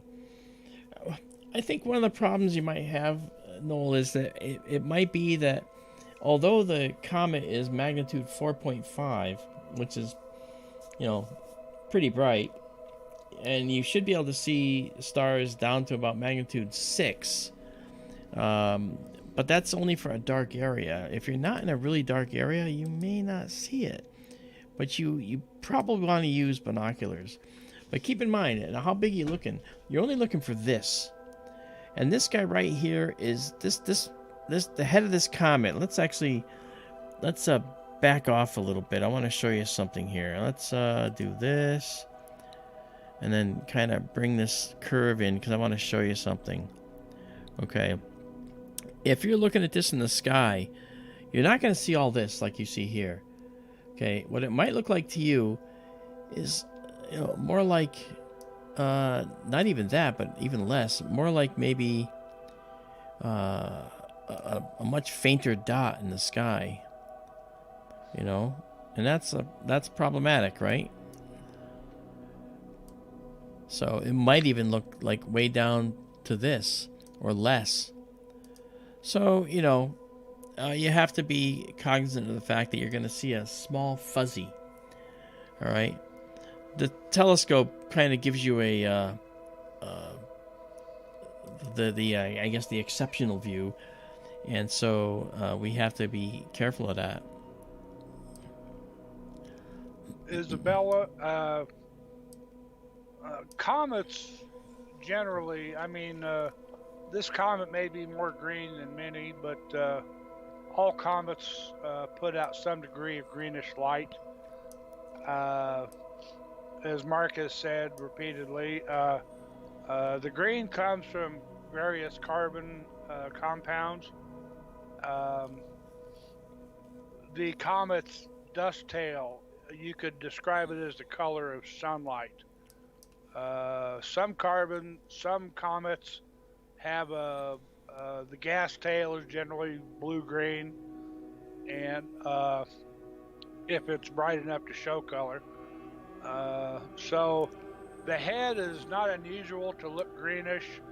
The gas tail is usually green or blue-green. The dust tail is usually a yellowish color, the color of sunlight. Which we see here. Yes. And the thing that's really interesting about comets is we thought we knew so much about them. And then we visited Comet Churyumov-Gerasimenko, Comet 67P, periodic. That's what the P means. And we sent the Rosetta mission to it and had a lander that was supposed to land on the Philae lander. And Philae was supposed to fire these bolts into the comet's surface because we thought it was going to be soft enough and easy enough to do and then hook on. Well, it landed and it fired its bolts and it just went bing, and it acted like a pogo stick, and it knocked it 15 kilometers off the comet, where it kind of dangled and pirouetted around and fell back down to the comet, bounced again, fell back down, bounced again, and then came to rest finally in a crevice. And we got like one picture from the Philae lander instead of hundreds of pictures. It was just sad. But you know what? The Rosetta mission, that was so beautiful. Showed us that comet in a beautiful way. I've done many talks on the Rosetta mission and Churyumov-Gerasimenko. Really good. There's the dust. There's the ion tail. You can actually see some color here. You see that? It's like a bluish green right there. That's pretty straightforward. And this is the plasma tail off the comet. It is moving so fast that the next exposure is a little bit sidestepped from it. Okay, like in this direction, downward, and sidestepped. So that tail's just going to get wider and wider and wider, which is unrealistic. But that's the way it works. Hey, Dan Norton. Hello, Terry Sharp. Oh no, 4 degrees. That's not good. Alice Pooper, how you doing? Marjorie, some nebulas, if we watch them over time, we can see them change slightly. Many nebulas are so large, though, that it's not easy or not possible to see them change size or shape over time. We can look at the Crab Nebula, and we can see it change over time a little bit. Ever since the invention of photography, anyway. They've documented changes in the nebula. Yeah. Paolo Andrea Dulce Medina, if you go to theskylive.com, theskylive.com, you will be able to see where the comet will be for every day moving forward. And you'll be able to figure out where it will be from your point of view, from your sky. Right? I know that's a lot to ask of you to go look for it, but if you want to see where it's going to be, right now, if you can see the North Star, it's above the North Star by about 20 degrees, which is your thumb sticking out, your pinky sticking out, okay, like this, at arm's length, okay? And, you know, put the pinky on the North Star, and the top of the thumb is about where it should be, all right? And that's just going to climb even more southward as the nights go by until on the 11th of February, it'll be up by Mars, which is going to be nearly over your head, well, over our heads here in Connecticut in North America. It might be still, depending on where you are, if you're down south more, it's probably going to be more toward your northern horizon. Izabela, thank you for putting that up there.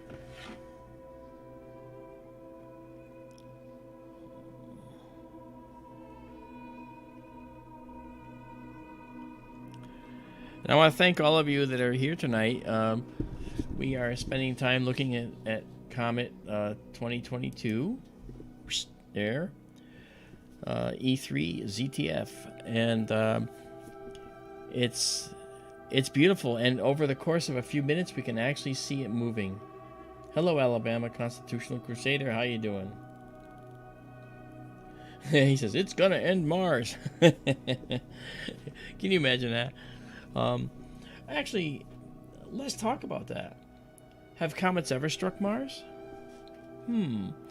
It's possible they have. There's no reason to think they haven't. I bet you they have many times. Yeah, and as a matter of fact, when we look at this light here from this dust, that is reminiscent of another light we see in our solar system called the zodiacal light.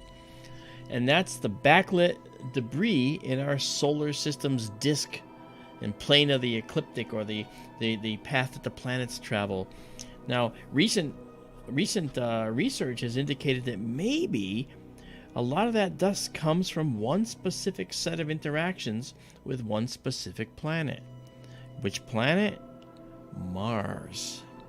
It's possible that massive bombardments that occurred on Mars blew off a lot of its atmosphere. It used to have an atmosphere much like our own, but it's a much smaller planet, so it couldn't hold that atmosphere very well. So if impacts struck and blew off a lot of that atmosphere on Mars, that could account for the low atmosphere it has today, along with other things like loss of magnetic field. That's a whole nother topic. But if it blew off an atmosphere like that and we lost a lot of material from Mars, where'd it go? Well, the answer is it went into the disk of our solar system here. And so when we see this zodiacal light, this strange slanting light coming up from the horizon 2 times a year, well, that could be specifically because of Mars and its interaction with large bodies that have struck it in the past. Really interesting stuff.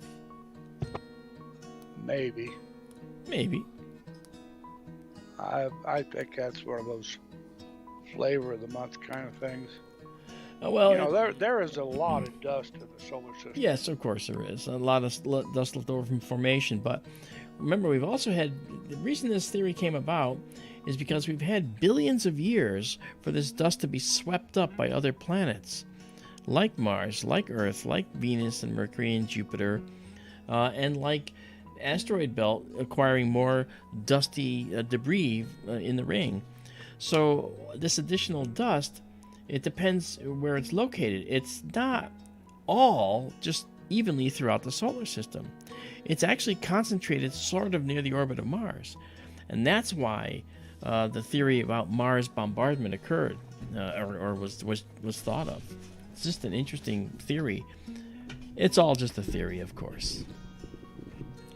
Tiffany, now, where are you in Colorado? I'm in Colorado.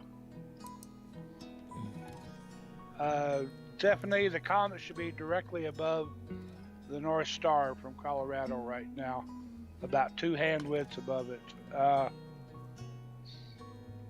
Make sure you read the questions so that everybody who's not reading the chat can get them, yeah. Tiffany Dugan says, best time for Colorado to see the comet? Question mark. Oh, she's in Craig.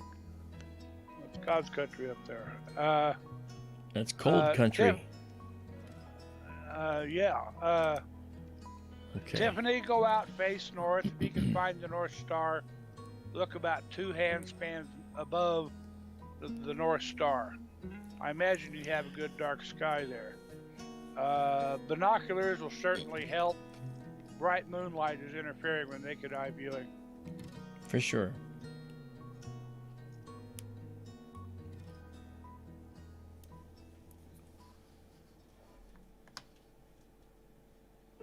Hey, Miss Geological, thank you.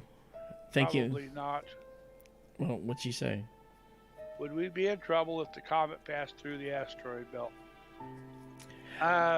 People get the wrong idea about the asteroid belt from watching science fiction movies. That's for sure. Yeah, it's not like a minefield full of rocks. You could fly a spaceship out to the asteroid belt and through it and around it, and you would probably never see a thing. The asteroid belt is mostly empty space. Keep in mind that if you add up all the mass of all the asteroids that we know of, thousands and thousands and thousands of asteroids, they would add up to the mass of about a fourth of the moon's mass. That's it. But we do have NEOs, near-Earth objects, which are another class of these type of asteroids. We have these TNOs, which are trans-Neptunian objects, highly elliptical objects. And we also have SDOs, scattered disk objects, which are these objects that come in and have long periods, highly elliptical orbits as well. So there's a lot of, this is beautiful, there's a lot of objects out there, but you got to keep in mind that when the Cassini mission was happening, that's the mission to Saturn, remember? The Cassini mission, they flew the Cassini probe through the rings of Saturn. And to people listening, they're thinking, oh, well, that's the end of the Cassini probe. It's going to collide with the rings. And I mean, look at the rings. They look like they're practically solid. Well, the fact is, just like the asteroid belt, the rings have particles that are so far apart, and they're icy particles, that the Cassini probe winged right through there without hitting a single thing. All right? And that's what they expected to happen. They actually had statistics on their side, which is hard to believe when you look at Saturn in the telescope and you see this, what looks like a solid ring. But when you're up close, you can see that it's got a lot of space in it.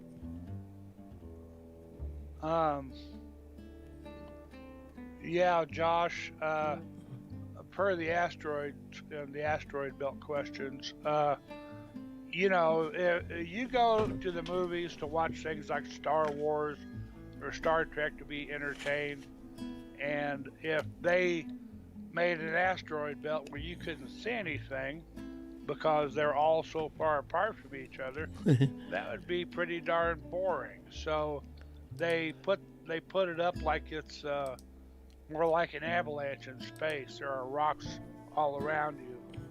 The reality is much different. You go out to the asteroid belt, you get out and take a look, you won't see anything because they're all so far apart. But space is big, and when you take in the entirety of all that space out there and closer to Earth and even inside Earth, there are good videos on YouTube of asteroid discoveries, 1980 to 2010, or larger time frames. And you watch it over time, and you'll see that there really are a ton of asteroids out there, but they're just not easy to see. Right. So, I mean, the movies just make them look like that, so it looks scary and exciting, but the reality is much different. I like what Alabama wrote. He says, I was cruising through the Van Allen radiation belt in my 58 Cadillac the other day and almost hit the green blob. I told myself, I said, self, that ain't supposed to be here. That's funny. I like that. Thank you. I really like that. Okay, we're going to save this one as well. Again, it's for video purposes as well. And save exactly as seen. And when this comes in, we're going to get a clearer view. We'll take a couple of these. Hey, D. Smith. I see a lot of familiar faces, and I see a lot of people that have never been here before. And I'm really pleased. Please do subscribe. Hang out with us. Enjoy it. This is what we do. I showed you some of the images we take on nights when it's not comets. Okay, and when it's not a comet out there, we're looking at these gorgeous images of the stuff that we've taken pictures of with our telescope, and just gone on and on with, you know, and give you another example while we're waiting. All right. Okay, we went up a few here. Here is a beautiful planetary nebula known as the Helix. Right, it's huge, and you get it. Sorry, you get it in this high res. That star in the middle, that's a white dwarf. It's 40,000 Kelvin. That's a temperature scale.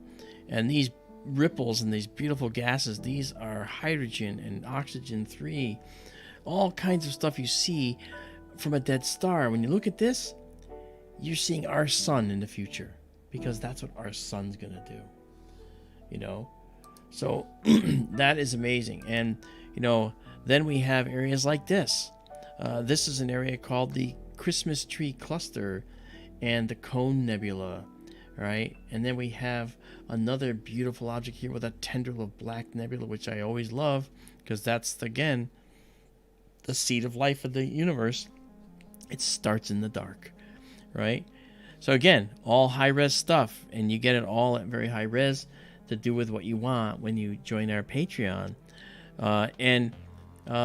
If you join at the $10 a month level, you get 4 images a month. If you join at the $100 level, which I'm not expecting, then you get access to our entire paywall, which we're going through now. And this is actually pretty. These objects that we look at in the space are just amazing. Okay, this is the one that looks almost ghostly. If you watch Space 1999, this looks like a creature that was in Space 1999. But this is the Iris Nebula. It's another area where it's just dark nebula in space. But when you take pictures with our scope, you can actually see it in the color that it really is. It's really brown. See? So this is incredible. So this shows you a little more detail, and you can see through it. It's in 3D. You can see through a hole here. This is a hole in the star cloud here, or in the dust cloud, and you're seeing through it. All right? And you just see so much detail. And again, all for you if you want to join. You know, this is everybody's favorite, the Rosetta Nebula. This is a young star cluster that's carved a cavity out inside this nebula. By the way, this exposure, 30 seconds long. Okay, just about 30 seconds. That's all it was. And that's what we get with our telescopes, is we get that kind of detail. So again, all waiting for you if you want to join and hang out with us and be part of the SkyTour family.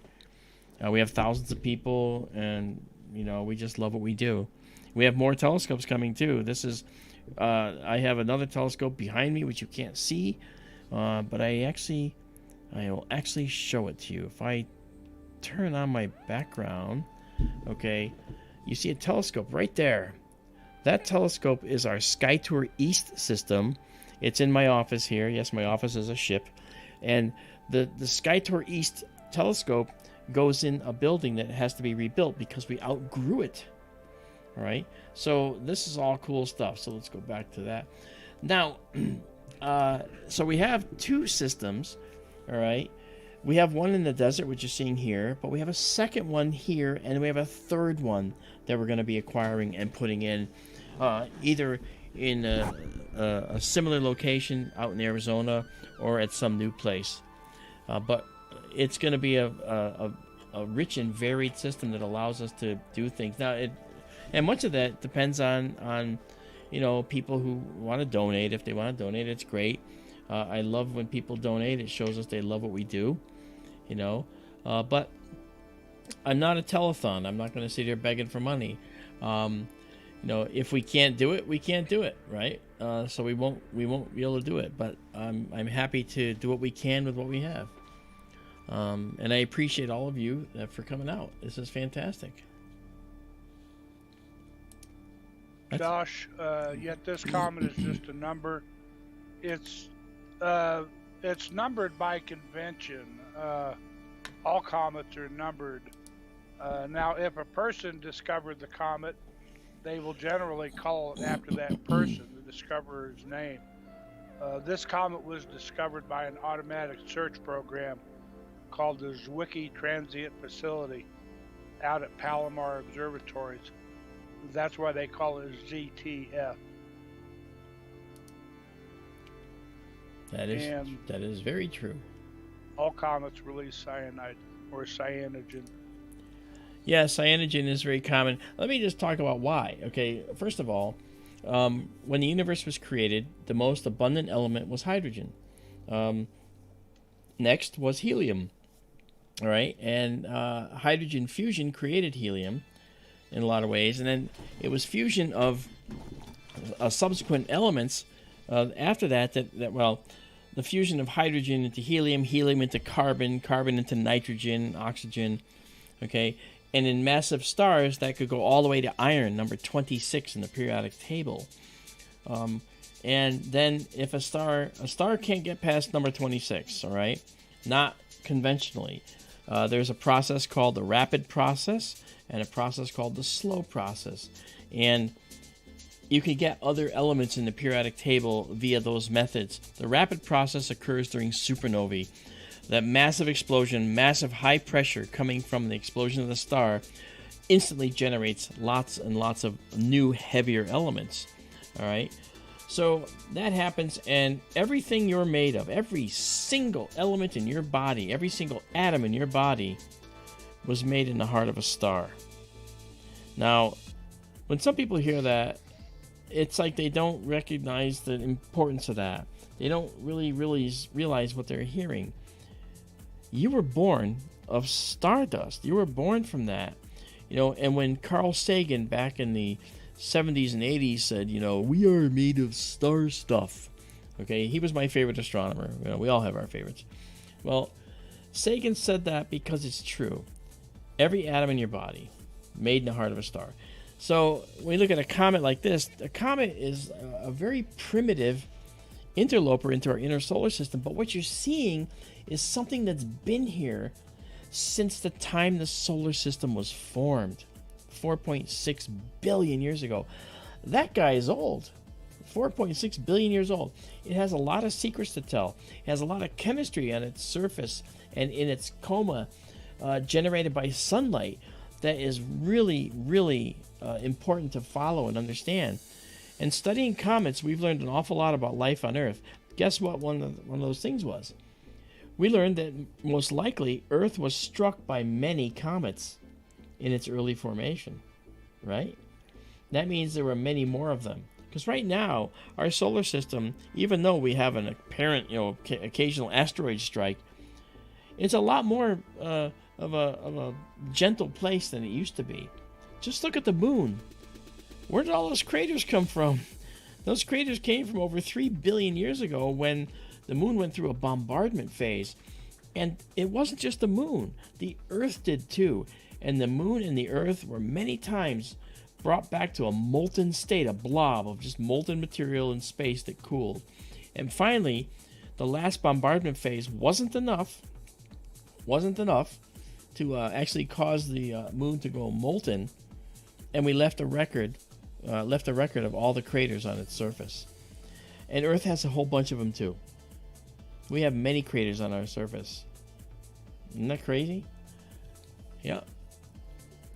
That's how it is. So, and every planet went through bombardment. Mars has a lot of bombardment craters. Mercury has tons of bombardment craters. So does Venus.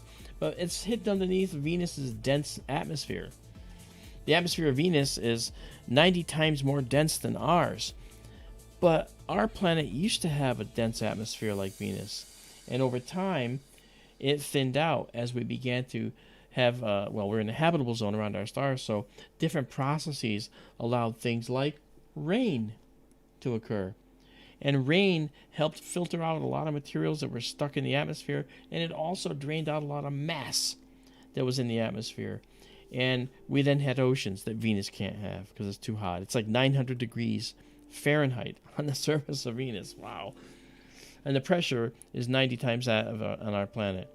So no surviving there. No surviving there. But it's these comets that we see here that teach us all about the ancient solar system and give us clues as to how the early solar system developed. Because these are time capsules. You look at a comet, it's relatively unchanged since the time it was formed. And that's why they're so valuable. Okay, I'm off my soapbox now. If anyone has questions, feel free to ask. There's some guy from China struggling to take images. I don't know if we could help him in the middle of a stream, though. Where is he? Let me look real quick. Aldofina, how about you? How are you? Lubo in China. Okay. Help, please. Deep Sky Stacker won't align on Comet. I shot No, it long won't. exposure photos. Tracking on Comet, 6-hour exposures. DSS only detects hot pixels. It won't align even after manually specify the position. Yeah, you have to line on the stars. It won't line on the comet. I've had that problem too, man. I'm sorry. I wonder if there's any way we can get his pictures. Maybe we can work on them. You know, I know a way to manually stack. And how many pictures did you take? Let us know, please. As soon as possible. I'd like to know how many pictures you're actually taking. Yes, Connie. The moon is moving toward full. It's getting very bright. It's washing out the sky, which is not helping your ability to see the comet naked eye. And Connie's question was, I think the moon is interfering. Bummer. Yeah. It's more of a statement, but she's right. It is. But hey, you know what? It's not. We can still see the tail. And I'm at 350 gain. I'm actually gonna drop us down to 250 gain, and try and capture it again. All right. And I think that's what I'll do. So 250 and clear. We might not see the tail as bright, but we won't see as much noise. So paradoxically, we might actually see the tail better. We'll see. Alice Pooper had a question. Which comet that we know of has the largest orbit? Alice, that's hard to say. I'll answer your older question first. Comets, periodic comets can come around every few years. Some of them take decades, some of them take hundreds of years, some of them take thousands of years. I can't say offhand which one takes the longest or has the largest orbit. Halley's Comet's a famous comet. It takes about 76 years from return to return. Yeah. Your next question, will there be a meteor storm from this comet next year? No, I would not expect a meteor shower or storm from this comet at all. It never got as close to the sun as Earth is. It's outside Earth's orbit, and it's moving away even farther now. For Earth to have a meteor shower, Earth's orbit has to intersect the comet's orbit, and that will not happen because the comet just never came that close. It may be laying a stream of stuff out there in space, but it's outside Earth's orbit, and therefore we will never intersect it. Look here, guys. This let me move this over a little bit here. In this tail, you can see a distinct green feature here. I see that close in now. I didn't see that before. Yeah, and that's because I brought down the gain, and I said paradoxically we might get a better view of the tail, and we are. Mm-hmm. You know, and so I will stack another one on top of this and see what we get. Might be able to bring it out later. That's really pretty. All right, so when Comet Hyakutake came through, got a knot in here too, Daryl. There's a knot in the tail. Look at that. That's pretty. Okay, we're gonna save this just like this for now. Sorry. When Hyakutake came through in 1996, it had a huge green dust tail, kind of blue-green dust tail. It stretched about halfway across the sky. It looked like a big spear flying through space. It never showed much of a dust tail at all. A little bit maybe. The head of the comet actually had sort of a spearhead shape to it, with the long tail, about 70, 80, 90 degrees long. It was spectacular, and the whole thing was blue-green color. Braveheart asks, what do we think created the hydrogen at the beginning of the universe? It is a legit question. At the beginning of the universe, it was so hot that atoms couldn't form. We did have individual fundamental particles, okay, like protons, electrons, so-ons. And during that time, when the universe cooled enough, protons with a positive charge, made of 3 quarks, okay, if you must know, and electrons, which are a fundamental particle with a negative charge, they were attracted to each other. They actually made an atom, all right? And so the hydrogen atoms were made after the universe cooled enough, and when that plasma started cooling, and before it cooled, the universe was opaque. We couldn't see through it, okay? I'll tell you how we know this. And then after it cooled and atoms start to form and we start to get hydrogen atoms, well, now the universe is becoming more clear because the temperature is dropping. We don't have this glow of plasma. We just have individual atoms now, and the universe became more transparent. That, what we see as the remnant of the Big Bang, the cosmic microwave background, that sort of represents an area after that where we can actually see some of the distribution of matter at that point. It's a very interesting finding, and it's a very interesting feature, and it appears in all directions. Now, here's the mind bender for you. We're looking at about 13.6 billion light years, right? And we see the cosmic microwave background in all directions. But the universe is actually way bigger than that. It's actually over 92 billion light years in diameter. And they say, what? How can that be? Well, think about it. It expands. As it's expanding, that light is coming toward us.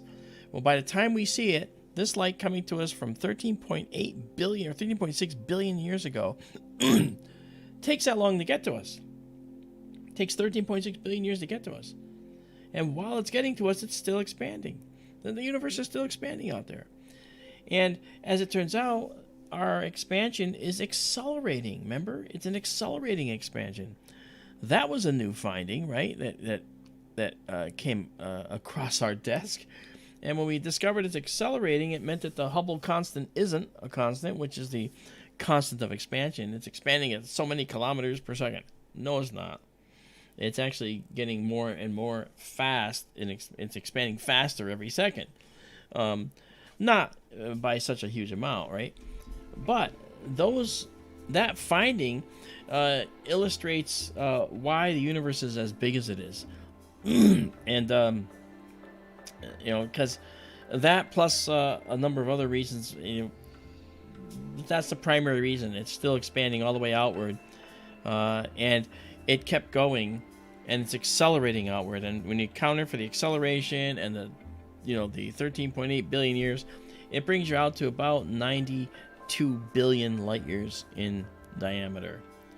Remember, we say, we look out 13.7 or 13.8 billion light years.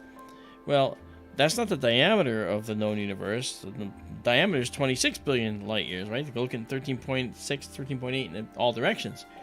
So, when we say it's that age, that's the radius from our planet.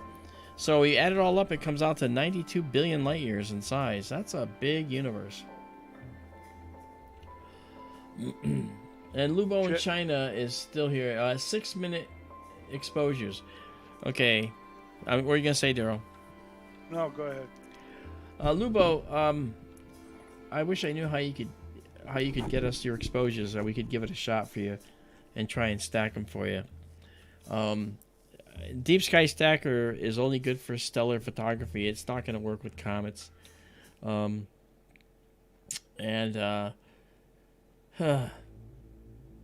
see, what we're doing was we're stacking now. We have, as you can see right here, we have 9 stacked images right now. Okay, soon to be 10. Ready? Here goes 10. And so, but the comet's moving. All right, it's not a perfect shot, right? But we're taking them for aesthetic purposes, just to kind of look cool. If we were doing research photos, we would not be doing this. We would take one photo with as low an exposure as we can to get the feature we need. All right, that's why I did a 6-second shot earlier, just to see the coma in this area here. We didn't see any tail. All right, but it's pretty cool. Let me clear this now and start the next one. This will give you an example.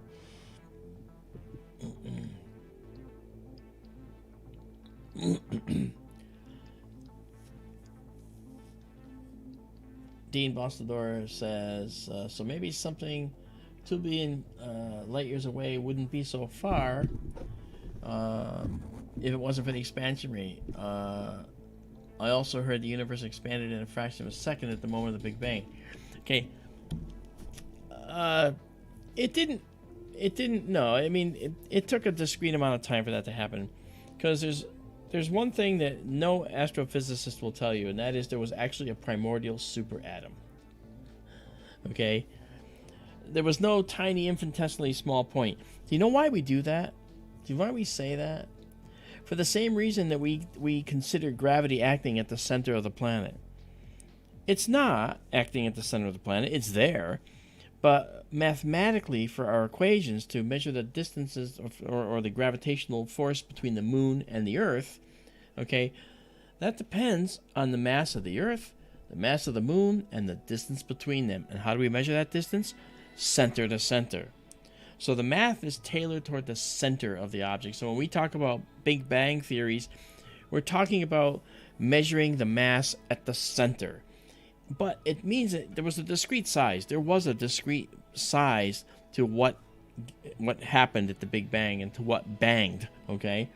But it wasn't an infinitesimally small point. Just like the singularity inside a black hole is a point, but that's not where the mass is concentrated, all in that singularity. That's something that is convenient to say, but not true. Otherwise, we would have black holes that are all the same size, wouldn't we? The black hole in Messier 87, 44 million light years away or so, that black hole that we saw with the New Horizon, it was an Event Horizon telescope, that black hole was like 5 or 6 times the size of our solar system.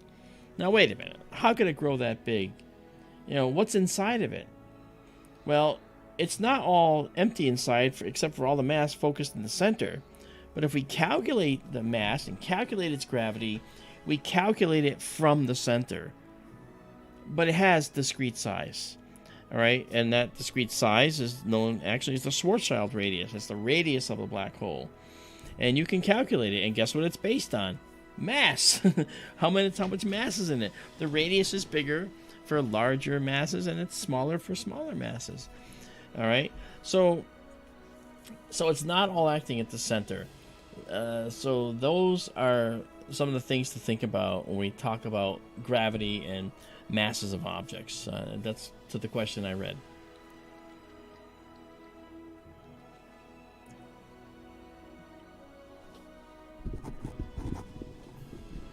Connie, my coworkers used to call me professor. I was an industrial mechanic by trade. I was originally an art major first time in college. I am retired, so I just hang out on the web and bother people and tag along with Marc. It bothers me. Bothers Marc. Bothers everybody. Yeah, right. You'll miss me when I'm gone. That's what I always say. Yeah, and the thing is, you know what? I've always thought, you know, I started SkyTour LiveStream like, what, 3 years ago, Daryl, was it?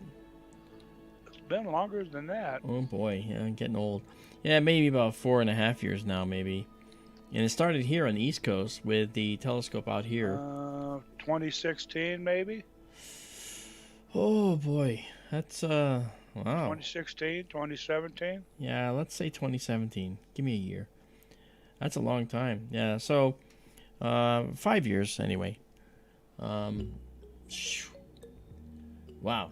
Okay, well, it started out literally. I live in Connecticut. My house is in a rural area. I put a dome, an actual dome, on my front lawn. And people drove by and said, "Look, a minion!"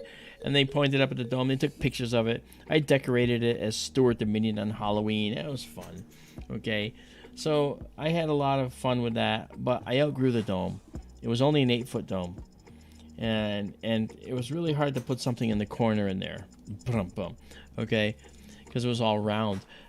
So I sold the dome to a guy on Long Island in New York, and I decided to build a new building. Then COVID struck, and all the wood prices went through the roof. And so that telescope sits behind me waiting for its home. And this next telescope is actually going to use what are called linear actuators. They're, you know, the door closes on a door. When you go to close a door, there's like a little hydraulic piston down there, and it goes, doesn't allow it to close rapidly, but it closes gently. Well, imagine if you put a motor in those things so you could push the door open and pull the door closed. That's what a linear actuator is. It moves in one direction with a motor, very, very, very high torque, very high power. The ones I have, I could sit on one, and it will lift me into the air with no problem and bring me down. Each one handles 600 pounds of weight. So I can put them on the sides of the building, and they can push the roof up and off, down to the side, and then pull it back on. And so I've designed an observatory that does that. And so when the wood prices get down to normal again, I'm going to build it out here. And we'll have SkyTour 1 will be back in business, okay, SkyTour East. And then SkyTour West will by then have West 2, SkyTour West 2 out there. And we'll have a minimum of 2 telescopes running on clear nights. And we're going to do this kind of thing all the time.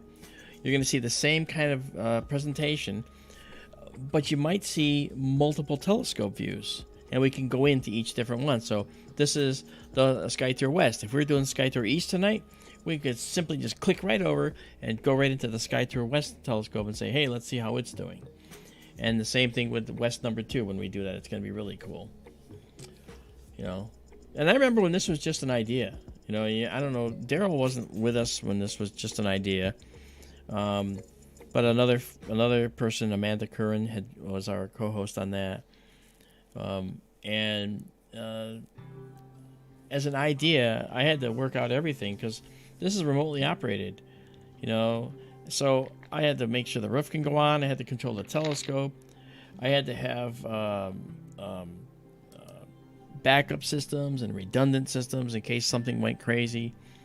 And still, we're fooled to this day. We've had failures where we had to truck the telescope out of the building and bring it down south to Tucson, Arizona for servicing. But, you know, it's okay. It's great.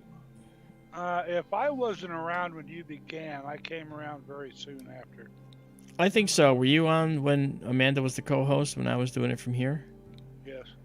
But you weren't a co-host then. No. Yeah, you were never a co-host when we were in the dome. I first came around in 2016. PNK was probably the first one I visited. Okay. And when you got started, I was watching your stream one night. I wrote in the comments that you needed to collimate your telescope, and the next time I came around, you had made me a moderator. I was your first moderator, if I remember correctly. I bet you're right. Besides Amanda. That's great. Yeah, that's probably true. So yeah. It was 2016. All right. Well, thank you. See, now that you remember, that's excellent. Ozzy's back. What's going on? How are you? Drew Monroe. Thanks, man. Thank you for subscribing. And again, you saw some of the images of the stuff that we do. You know, those images we produce are nearly that quality that you get to take home with you every single night. You know. There's so many images out there, you know. Let me just save this one more time for this iteration. Save it exactly as seen. And let's clear and do the next one. We're taking these pictures so we can make a video later, just so you know. But I want to show you... something actually that you might like. Let's see if I can do this. Okay. Okay, let's see here. Where was I going with this? Oh, I know what I was doing. 1 second. Here's what we're gonna do. Okay, when you actually go in and you end up, you know, let's just do this. When you come in and pull that out, you go into our SkyTourLive.org and scroll down and say, I want to see cool pictures, and you click the button, it takes you here. Look what you got. We got over a year of photos here. And if you're interested in our SkyTour West Observatory, this is how it started. That observatory started as a flag in the dirt.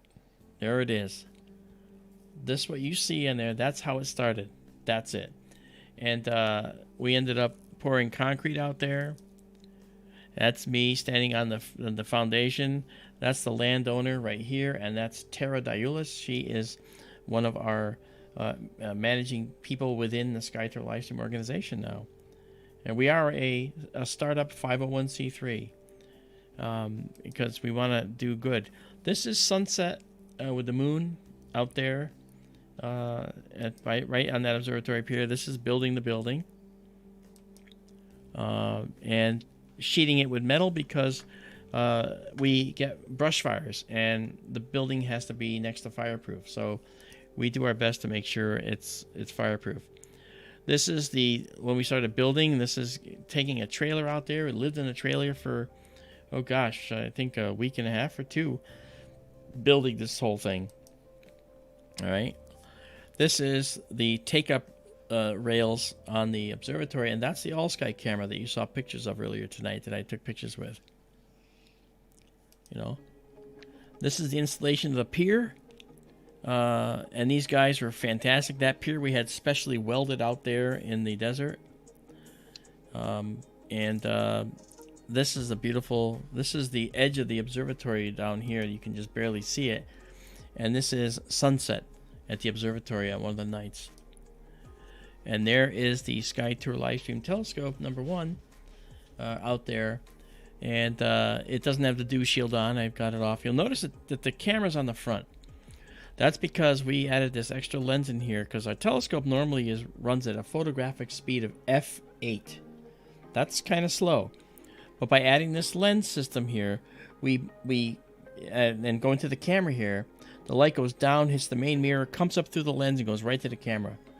What's that do for us? It makes the camera and the telescope run 25 times faster.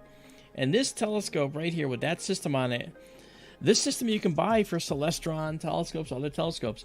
We're the only one in the world that's made for Meade. We're the prototype. So if it works out well, and it has so far, they're going to make more for Meade.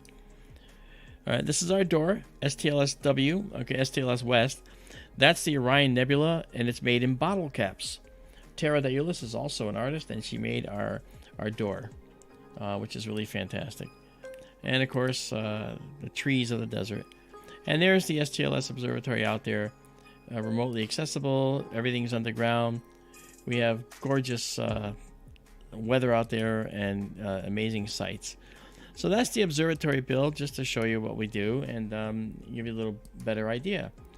All right, so that's where this is all happening from, out there. So we can save this guy. I'm going to move the Comet more, I should say. So I'm going to do this. I'm going to get out of this stack here. Go here. You'll have some black specks on your screen. I know that, Daryl. That's getting cleaned Friday. That's part of the maintenance visit. Okay. So what we're going to do now is we're going to head west a little bit. There we go. All right. And then head south. We're going to put the Comet up in this corner because that's going to give us the most tail we can see. And again, the moonlight is going to cause some problems, but you know what? That's okay. I think what I want to do, though, is, again, while we're here, I'd like to bring the Comet up close and personal. All right. And, again, we're doing 1 second exposures. Remember I told you about the most important things to look at on the screen, and one is the exposure, and the other is the gain. So right now we're at 250 gain, all right, and that gives us the exposure and the gain is very important because now what we can do is showcase what the Comet's doing by just looking at the screen and comparing it to the stars. If we drew lines to it, we'd watch the lines we'd watch the comet changing. Let's try that. Let's see if we can do that. So if we go right from this sky to here. Okay.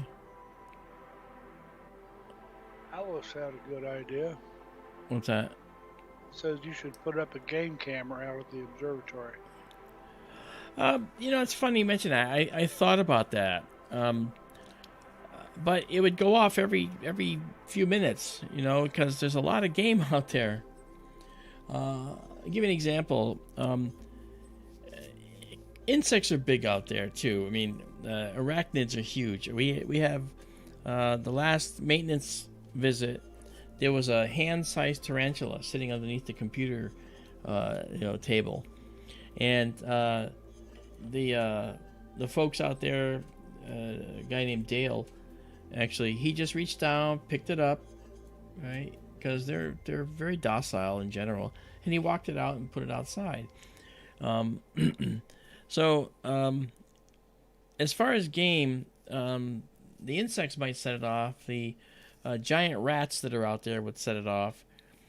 But it's a protected property, so there's well over 20 security cams on the property. You know, they know you're coming from a mile away, to be honest. And so the game cams would probably not pick up any larger animals because there's fences all around the property that they can't climb over. So you pick up people, you know, if people came through, but all the other cameras would too. But I wonder what we'd see. I'd like to put one down on the ground, you know. You ever hear rumors of jaguars out there? I've heard of people seeing not jaguars, and not ocelots, but Mountain lions. Oh, mountain lions are out there, yes. But trying to remember. I mean, out there they might call them cougars. I don't know. It's the same animal. Yes.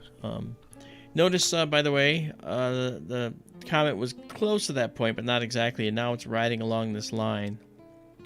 Okay.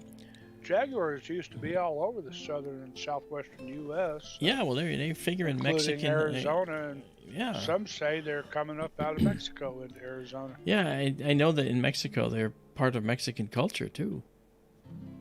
Yeah. Jaguar is actually bigger than a leopard. Yeah. I've never seen a jaguar. Only the car. Seen them at the zoo. Yeah.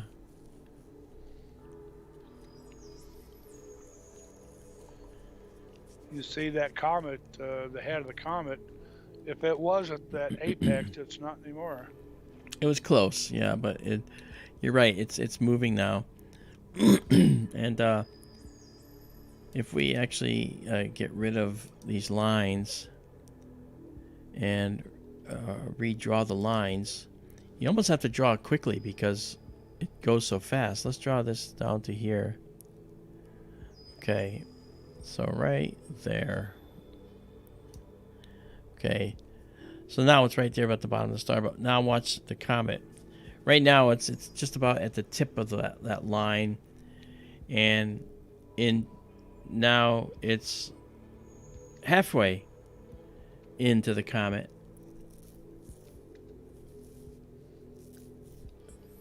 Hello, Manuel de Jesus de Luna and Palomar. How are you? Nice to see you. And now the comet's body is almost fully onto the line.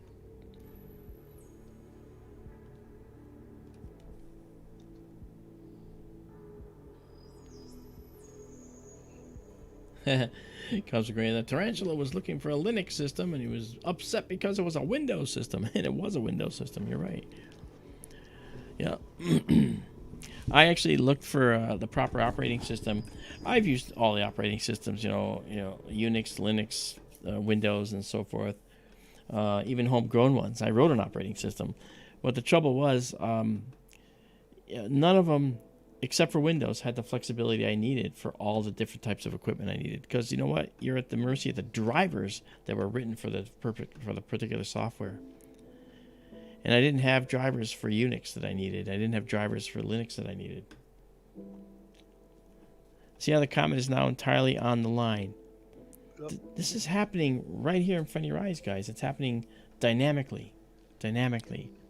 So if you look at it, realistically, to get a good image of the Comet, we probably don't want to go more than about 10 to 12 seconds. And that's what I'm trying to do here, is figure that out. So that said, we're going to go and do a 12-second photo of the Comet. All right. And I think I'd like to do that. So 12 seconds. And let's go into our stack again. And clear it. And go to auto, kind of an auto, just kind of fill the screen. All right, now obviously it has to be processed. Okay, and process that color. Wow, okay. That's nice. Maya Leon asks a question. What propels a comet? Gravity, mostly. Yeah. Maya actually asked in the chat, not chat, but in the comments on the video, and I told her, I thought she was asking, because we talked about UFO propulsion at one point. I thought you were talking about that. I'm sorry, Maya. But yeah, the Comet is, you have to understand, the Comet was in a happy orbit out in the Oort cloud, that cloud of cometary ices out there up in the outer solar system, right? But what made it come into the inner solar system to be seen now? That's the question. And that usually is caused by literally a passing star. You might say, what? All stars orbit the galaxy, and every now and then a star passes by our solar system. And it causes a comet out there to kind of get disturbed in its orbit so that it might fall into the inner solar system and then take up an orbit or zip on out and get ejected. But what is that process and how long does it take? It can take millions of years. Millions, hundreds of millions of years for a comet to make the trek from the Oort cloud into the inner solar system, where it passes by in a blaze of glory over a couple of weeks and then is gone forever. Outrageous and incredible.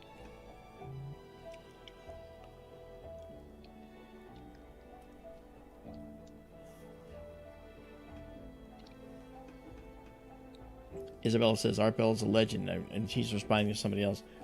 Yeah, Art Bell was a legend, actually. He passed away, unfortunately. I've done Coast to Coast a couple times, and I've also done George Norrie's show as well. They're good people, but Art Bell was a peculiar and particular type of character that we will miss and have missed. There we go. Look at the tail. So we're catching it. So I'm going to actually, this is 12 stacked images. It's not good for doing a video, but it is good for just doing this. All right. So now that we got another one coming, I'm going to clear this. And we'll see the next one. Hello from Greece. I'm glad you're here from Greece, Demetrius. How are you? Nice to see you.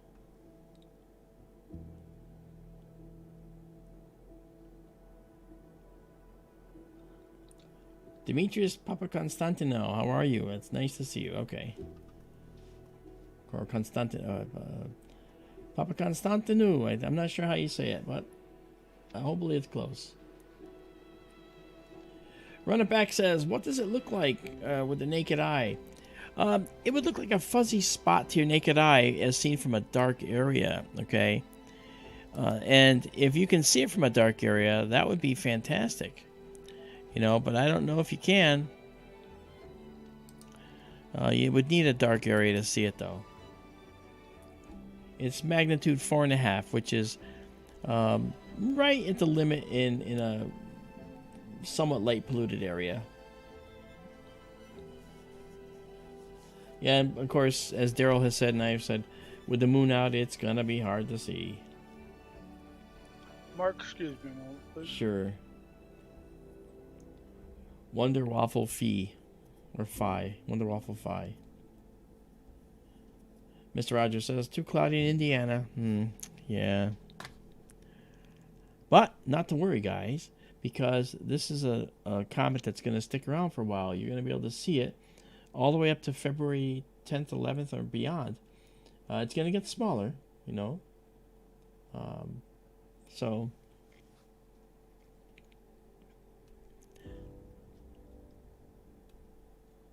this is wonderful.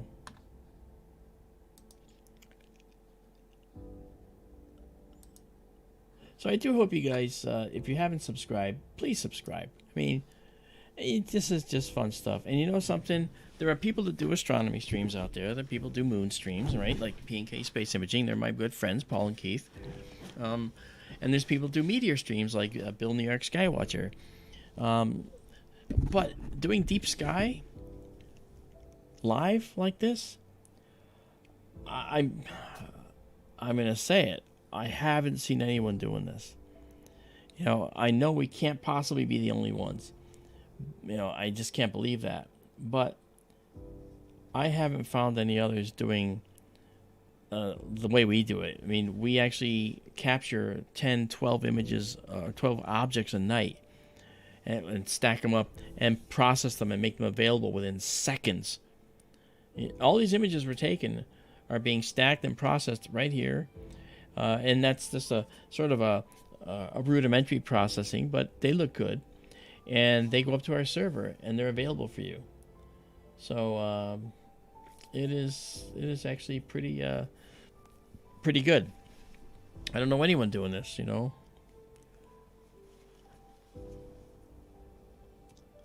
Hey there, Roach. He said, I just saw a kind professor from Italy who also had a stream a bit earlier tonight, but he ended his stream. Well, yeah, I know that there are people streaming the comets and live events like this. That's happening. But as far as the deep sky goes, like, you know, what happens after the full moon goes away and there's no astronomical things? Does the universe stop? No. There's all kinds of things to see. And we do that. We race through Orion. We show you the amazing, I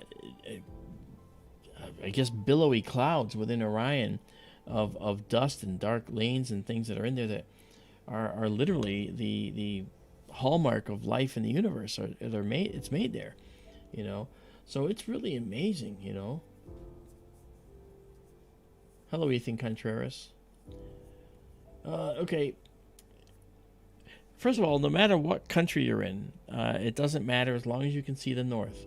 If you can see the North Star, then just above the North Star, about, you know, if you spread out your thumb like this and your little finger down here and put that on the North Star and put this up, it's going to be in an arc around Polaris, just about like that. Okay? You'll find it somewhere along that line. It depends on the rotation of the Earth, where it is physically in the sky, but that's pretty cool. You can check it out. I'm going to go... Hey, welcome back, Daryl. Thank you. Time flies. We've been going 3 hours already. You know what? I can't help but say this is just an amazing experience, right? I love it. Sure. Yeah, it's really cool.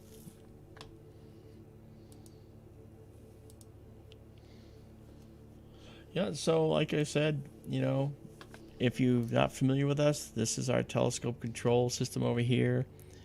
And let's see, telescope control system over there. This is the view into the telescope computer.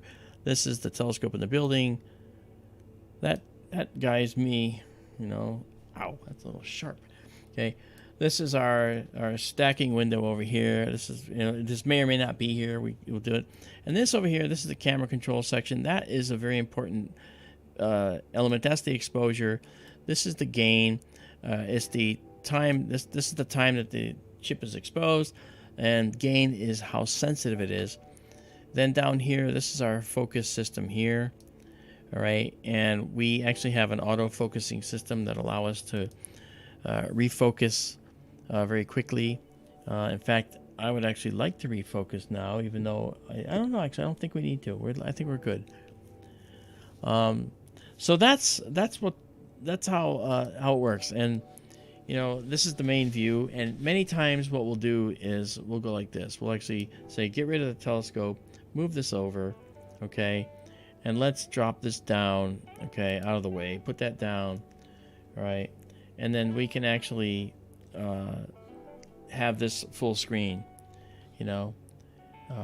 Now, when that happens, we don't have a whole lot of control over what's going on, but I can bring up the stuff to make it happen again. I would actually say I can clear this because we actually have another exposure coming in here momentarily.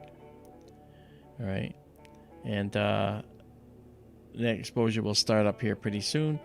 It's a 12-second exposure, so you'll see it here in just a sec. All right, and there it is. And we process it a little bit, and we'll save it, and save it exactly as seen, which is kind of good. All right, there we are. And so now that's our Comet full screen. Now the tail is right here, but because I'm only doing a 12-second shot, we don't really see it. So what I'll do is I'm going to change this. I'm actually going to do I'll do a 45-second shot again so you can see the tail. And I'm going to increase the gain really, really high. I'm going to go to 400, which is really, really too high. But I want to show you this. All right. So we're going to clear that.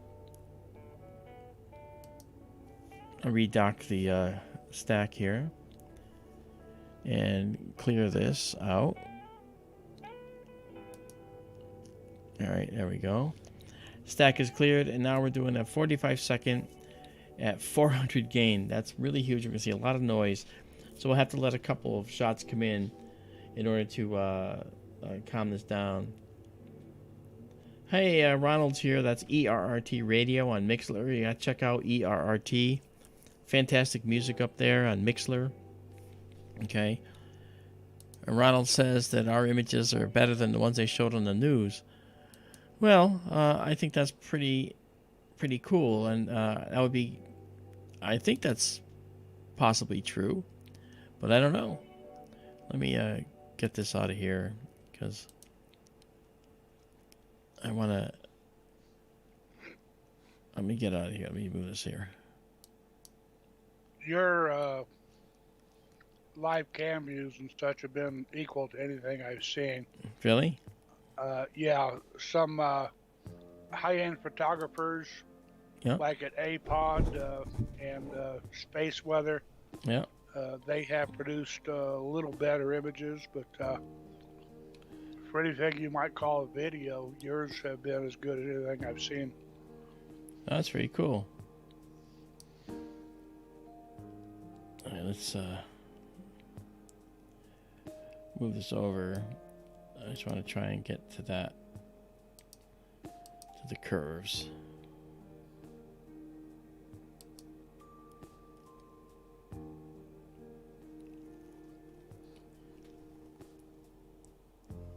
Uh, 400 gain is looking like it's too much. Maybe I had to clear it. That might be what it was. Let's try that. There we go. Okay. Oh, look at that. Now we're actually seeing some real spikes in there. All right. And the color's not correct. I have to color correct this now. You notice how the red curve is different from the green curve? Those curves should be aligned with each other. So if I color correct, this is more appropriately what it is right here. And now what we do is we bring this end in, and we actually can darken it up just a bit. All right, because we're at 350, we have some noise, so we have to let the stack get rid of the noise. We could actually try something else here. You know, I don't remember those dark spots before the last couple of streams. Yeah, no, I'm getting rid of those on Friday. I wonder where they came from, though. Don't know. We're going to find out. We're going to disassemble the optical train and look in there. They showed up just recently. I know it. Okay, so let's try... The bilateral filter will actually alleviate some of the noise. Let's see if that works. Yeah, there you go. So the bilateral filter gets rid of some of the noise, so you can actually see this beautiful green glow, the dust tail and the ion tail right there. And look at the color. You can see the color in the ion tail there. Mm-hmm. If the moon wasn't out, we probably would have more separation between the sky background and here. But that's okay. The fact that we're getting any tail at all is because of this system we're using. Okay, let's do this. Wow. Ethan and others, I'm sorry if you find the comet disappointing or impossible to find. There's a number of factors. I mentioned bright moonlight is really playing hob with seeing the comet naked eye. Beyond that, you need to be in really dark rural skies to have much of a chance of seeing it at all. Some of it, a lot of it is light pollution nowadays, which a lot of people just poo-poo until it gets in the way of things like seeing comets and they find out how real light pollution is. Yeah. Most people just don't give a hoot. Yeah. And part of it too is just people's expectations are so high nowadays that they're easily disappointed. I hate to say it, but somebody on a stream the other night, one or two people were saying, ooh, they should make a postage stamp out of the comet. This is not a great comet. It's a good comet. It's not a great comet like Hale-Bopp was a great comet, or Hyakutake was a great comet, that were true spectacles up in the sky. This is an okay comet, but it's not a great comet. It doesn't deserve a postage stamp. Probably not. Yeah. I missed Ethan's comment. I didn't see it. But I did see a comment, and I forget who said it. I was looking for it just now, asking about the knots in the tail. And I'll show you, okay, if you look right here, okay, you can see there is like this area right in here, which is got you could see more sky through it, and then you actually see that if you look down here, you see there are some complexities down in here, all right? And you can see right here, there are complexities down in here. So the tail is actually got like knots in it, okay? So right here, for instance, you can actually see, let me draw it again if I can draw it, okay?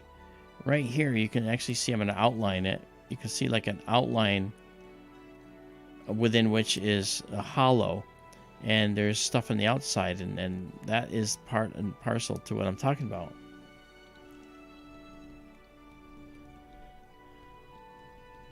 Valerie Boer from East Texas, welcome. You can, in East Texas, you should be able to see the comet. If you're in a dark area, all you have to do is go out and look to the north, where the North Star is, and look about this much. If you hold your hand at arm's length like this, and put the pinky on the Polaris star and look up, and in that realm, you're going to end up seeing, in that region, you end up seeing the North Star, or the comet, if you're in a dark area. Use binoculars if you've got them, because then you'll see it. New York City, I think, with the light pollution, I don't think you can even see it in New York City. To be honest, I think that might not work. So, I said, people poo-poo light pollution until they can't see something wonderful up in the sky. Yeah. Light pollution is very real, people. Ethan Contreras says, does a comet pass Columbia today? No, actually, the comet is going to be heading from its position about 20 degrees above the North Star toward the south. So it's going to head up over the zenith for some of us and head toward the south and get fainter and fainter and fainter as it does that. It's going to get up to around Mars by February 11th or so. Okay?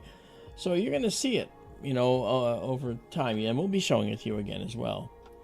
Hello, Richie Pickett from Chicago. I'm glad you're enjoying it. Thanks, man. Make sure you subscribe, Hang out with us. G. Lee, how are you? North Mountain of San Francisco. Found North Pole Star. Did you find the comet? In North San Francisco, you're across the bridge.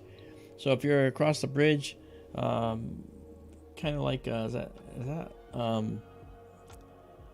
near Lucasfilm. Might be pretty bright out there, but you might be able to see it. And Denise in Virginia says, greetings, it's too cloudy to see anything here in Virginia Beach. Sorry.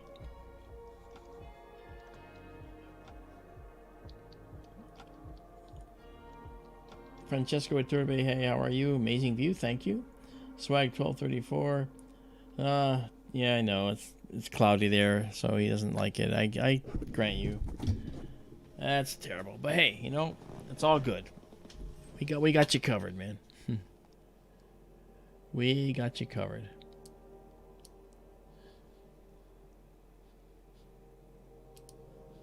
All right, let's save this and save it exactly as seen. I know we've done a lot of Comet today. Would you like to see one other object while we're here? Sure. Okay.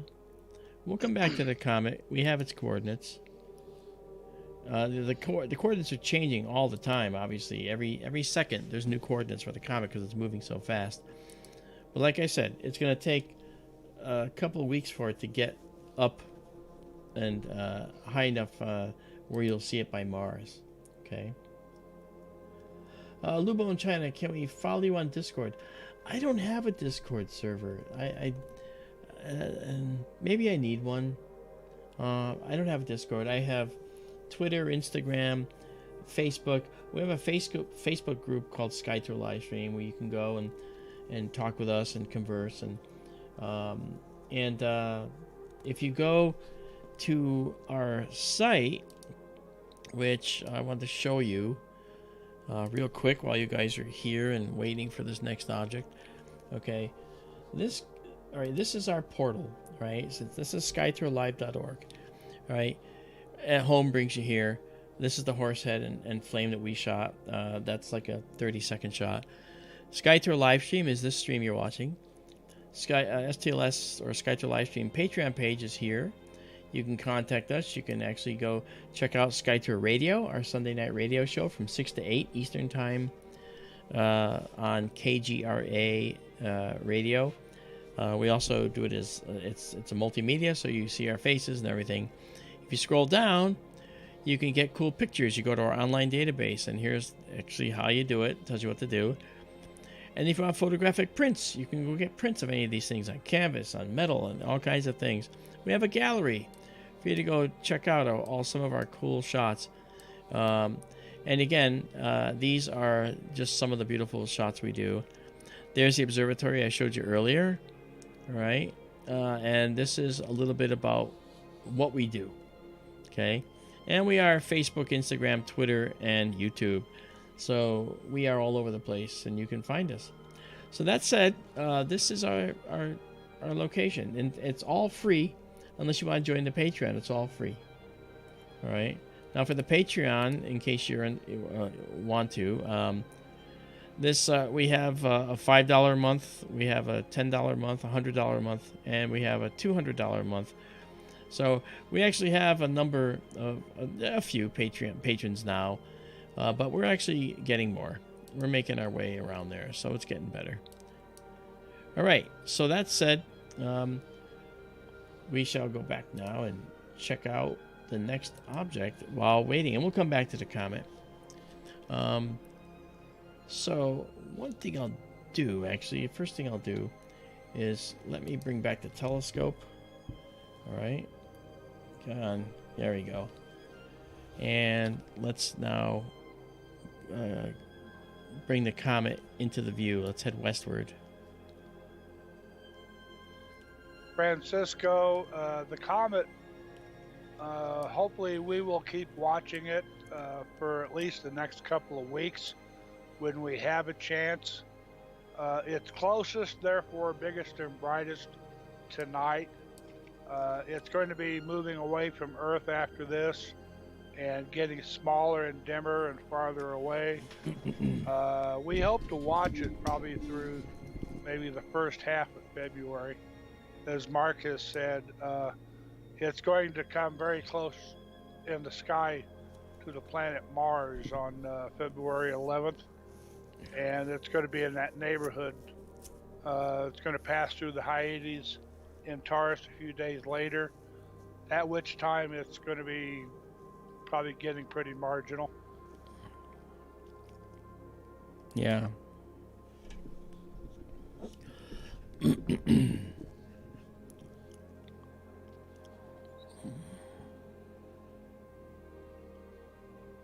Okay, so this is the live view again. And we're gonna... Swag, it's moving about 128,000 miles an hour. That's all, not too fast. That's pretty seriously, pretty good speed. About 200,000 kilometers an hour. Uh-huh.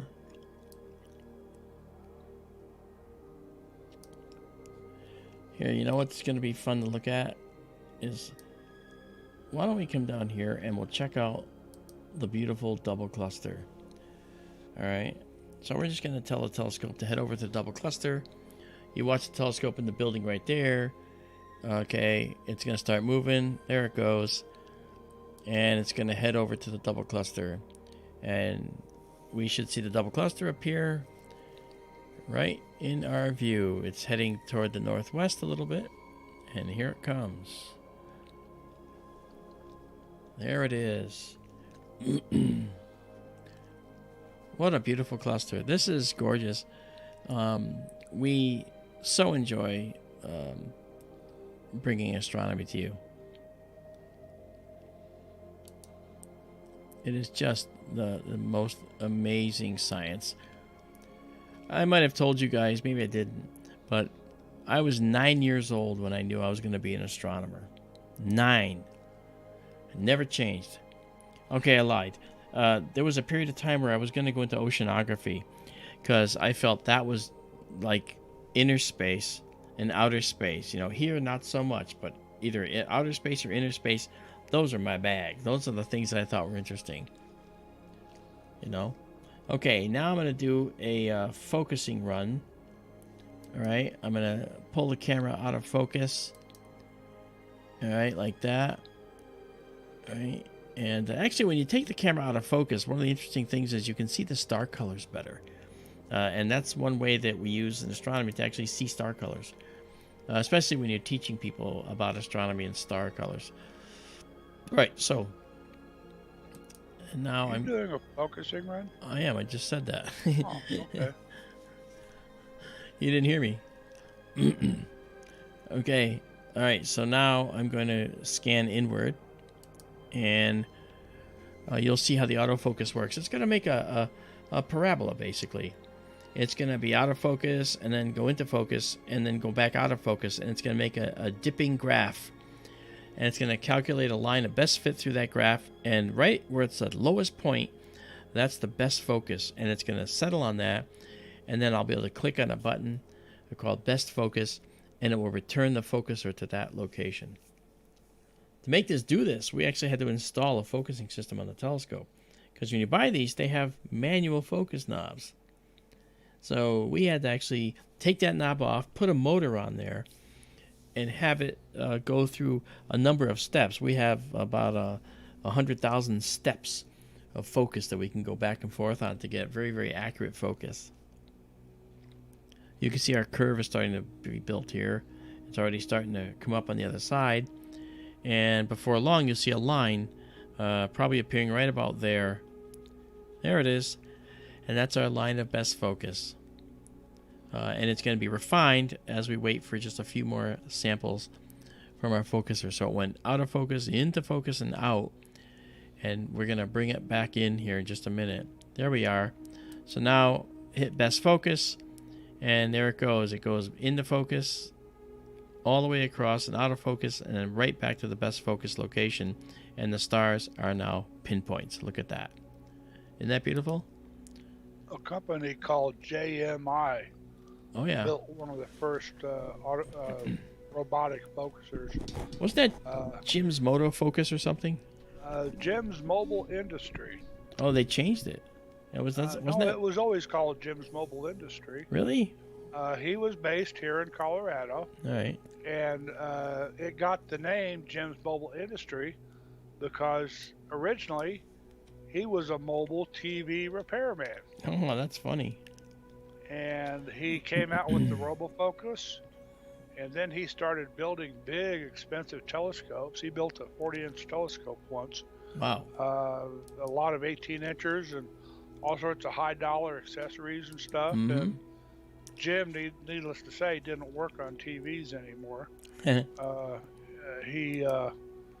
He retired some years ago, and JMI, the name may still be out there, but they're very limited in what they sell, and it's not him doing it anymore. Yeah. He was quite the guy. I met him several times. Wow. He used to come down here for star parties sometimes. He brought a 25-inch telescope with him once. Wow. Okay, this is the double cluster in Perseus, and I will make note of that. Double cluster in Perseus, and this will be how it shows up on the database when it goes early on the server. All right, and let's color correct. Michael has a question. Okay. Michael said, "What affects comet luminosity? Can we predict it for a short period comet?" There's actually a lot to that question, and then I saw you have a follow-up too. Let me find it again. Another angle of this question is, Daryl, can we know how bright Halley's Comet will be next time around? What affects luminosity? Comets that have made fewer passes tend to expel more gas and dust than comets that have been through the interstellar system a bunch of times, like Halley's Comet. But there are a lot of factors involved. It's how much material they release as they come close. It matters on how close it comes to the sun, for how warm it gets to, govern how much material it releases. It depends on how close it comes to Earth. So how good a view we get of it. There's a lot of factors. Halley's Comet, again, I mentioned earlier, 1986 in March. It actually put on a decent show. A lot of people were disappointed. It's just it wasn't that great a pass for Earth's point of view. But it did put on a decent show, and I got a great view look at it early one morning before sunrise in March 21st of 86, I think. Comet had a 10-degree long tail. It was flying right next to the teapot in Sagittarius. It was actually quite beautiful. I didn't get a photograph of it. I have no idea how bright Halley's Comet will be next time around. I'm not going to be here for it anyway. But it's all depending on what I said above. Halley's Comet has been a long time passing through the solar system, coming and going. And as comets make a lot of passes, they lose mass every time. Yep. And they have less mass to give off for future passes. How will Halley's Comet look in 2061 or whenever it is? I really have no idea. Spirit of minds in mind probably say so if you go out and look around on the web. So this is the double cluster, and it's just a beautiful object. And well, actually, we've stacked 11 of them. We'll go to 12, and then we'll save it and move on. And we're gonna go back to the the comet in just a minute. Okay, there's 12. We're gonna save exactly as seen. Okay, clear. Get rid of the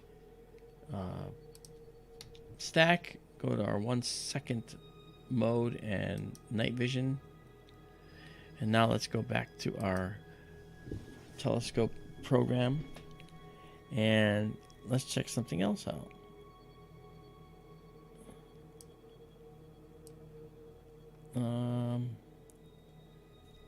Yeah, we can't see that. I was thinking about that, but I could blow everybody's eyes out with the moon, I guess, but that's probably not a good idea, is it?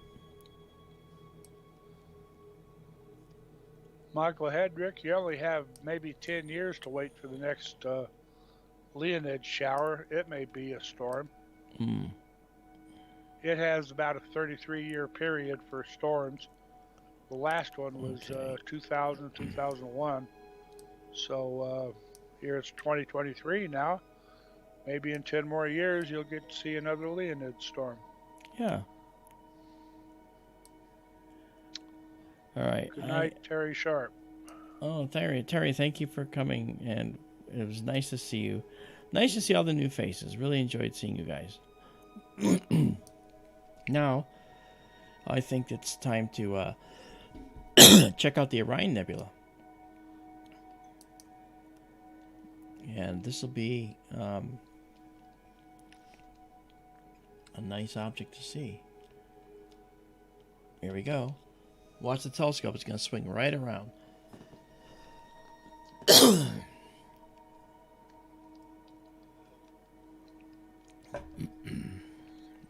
bet it's going to be right in the view.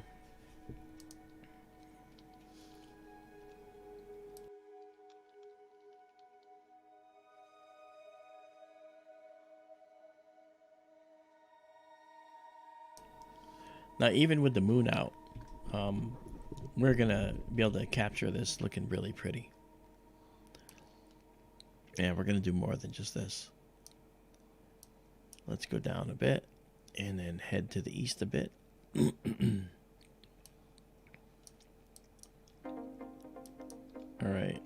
And it's not going to be double cluster anymore. Pull that out. Okay.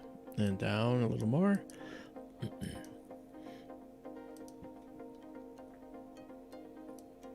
Now let's go east.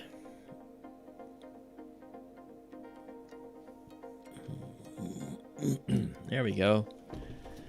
Okay, that's the Orion Nebula. This is a beautiful stellar nursery. This is where stars are being born. It's really stunning in here. And if we actually were to reduce the gain quite a bit, right, you could see inside and look at the stars that are powering it. And here we go. Here they are.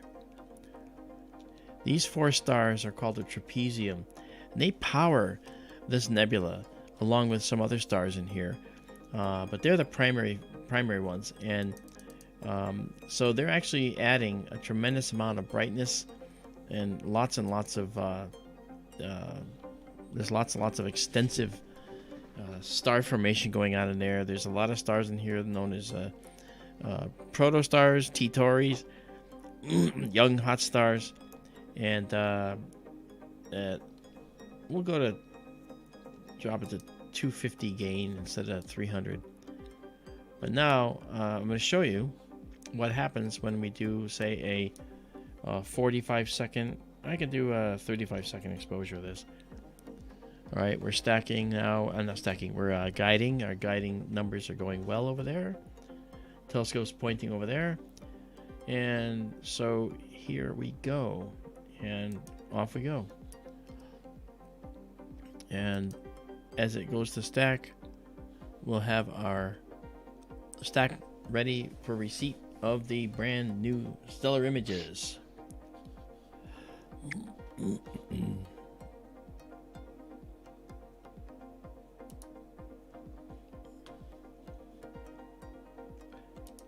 And once again, if you're just joining us, thank you for joining SkyTour livestream. Please subscribe, and check out everything we do. We actually take images, not just of the comet tonight, which we have been all night, but lots of stellar nurseries, lots of stuff like this right here that you're about to see in detail.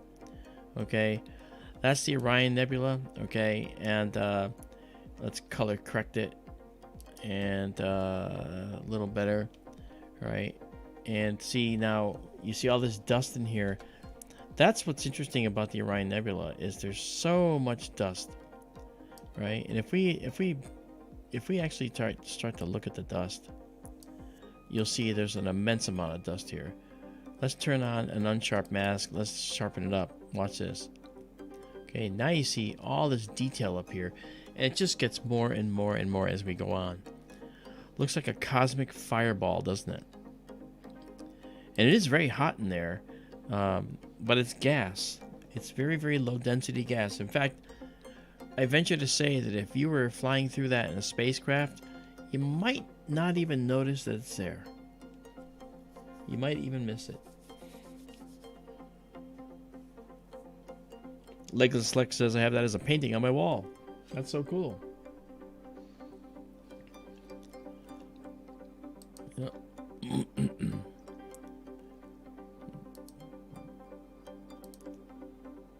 Do a correction here. Now look at that. Look at the dust, how the dust is coming out.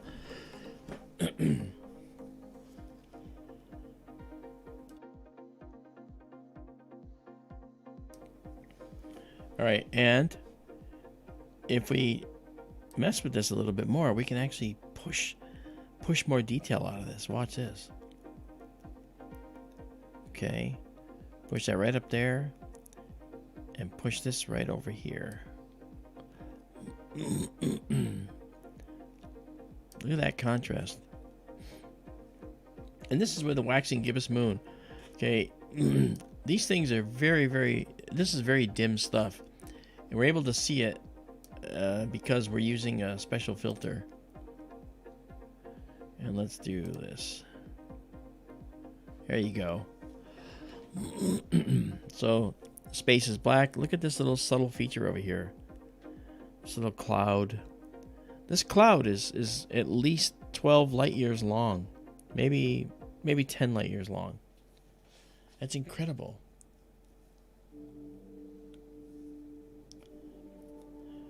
Marlon David Tapiero Arisa, yo hablo español pero un poco y no muy rápidamente, lo siento. But if you want to ask me questions, I could actually try to answer them.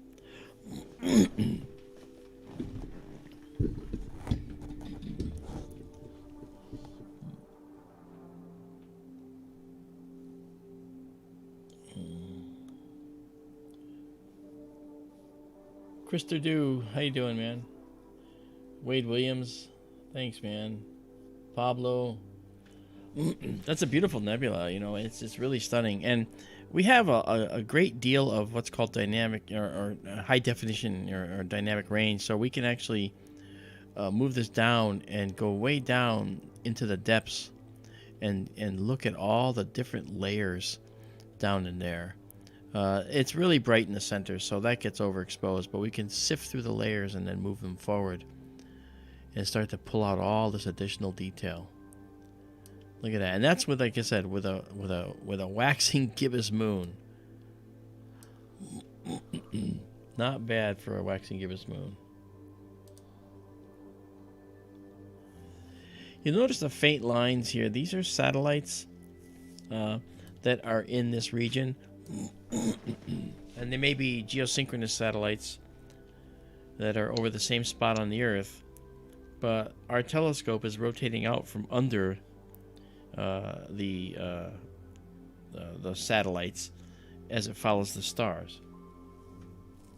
DJ Raywave, how you doing? This is a beautiful nebula. Let's zoom in on the. This is called the Running Man. Okay, look at that. The Running Man is just a spectacular nebula. Wow. Let me see if I can change. I have the bilateral filter on. Let's see if we can get rid of more noise just by doing this.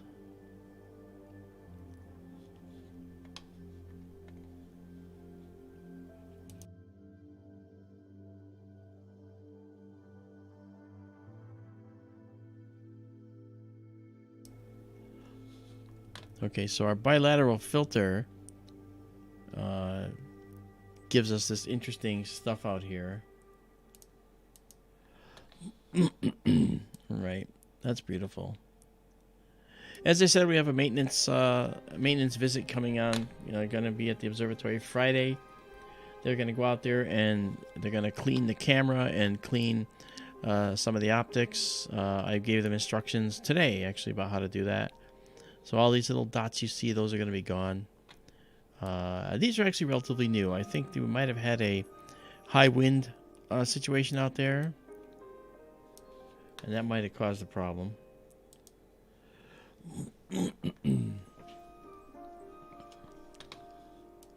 So Daryl, when you mentioned that there's black dots, we're going to make sure that those black dots are taken care of on Friday.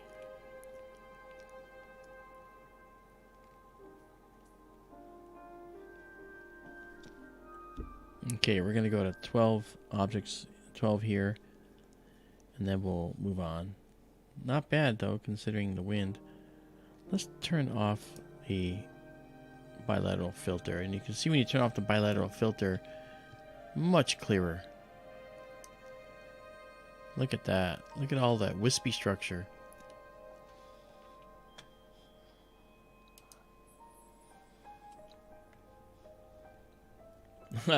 Thanks, Lubo. Thank you for subscribing. That's very good of you.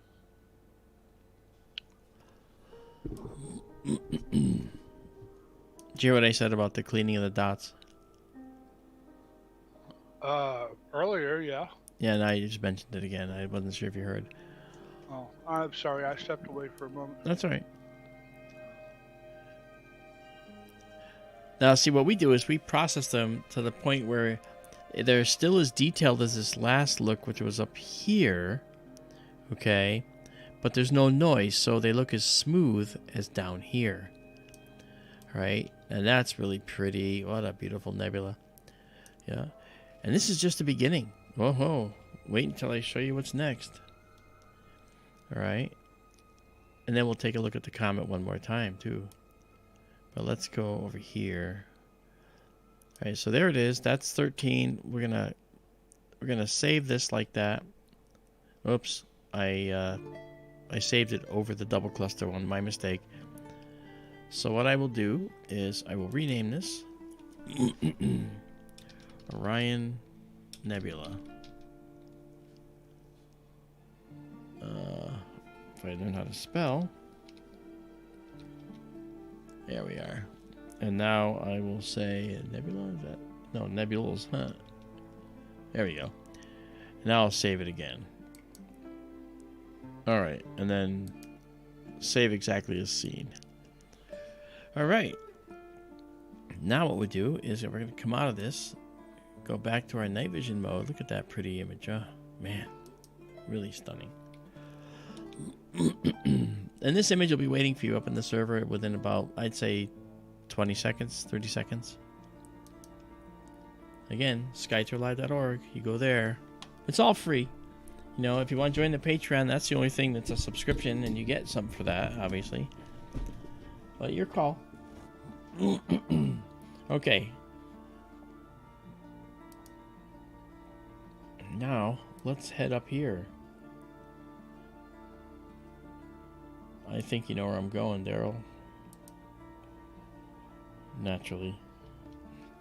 We're just going to head up north a little bit, northeast, to another location, in Orion, to the star Alnitak, which is here. It's the leftmost star in the belt of Orion. And you see this star here. This is Sigma Orionis. Very hot young star. Actually, several stars. All right. And we'll just make sure that we're going to go north a little bit. Not much. And then we're going to head east. Pull this in. All right. Right about the center. There we go.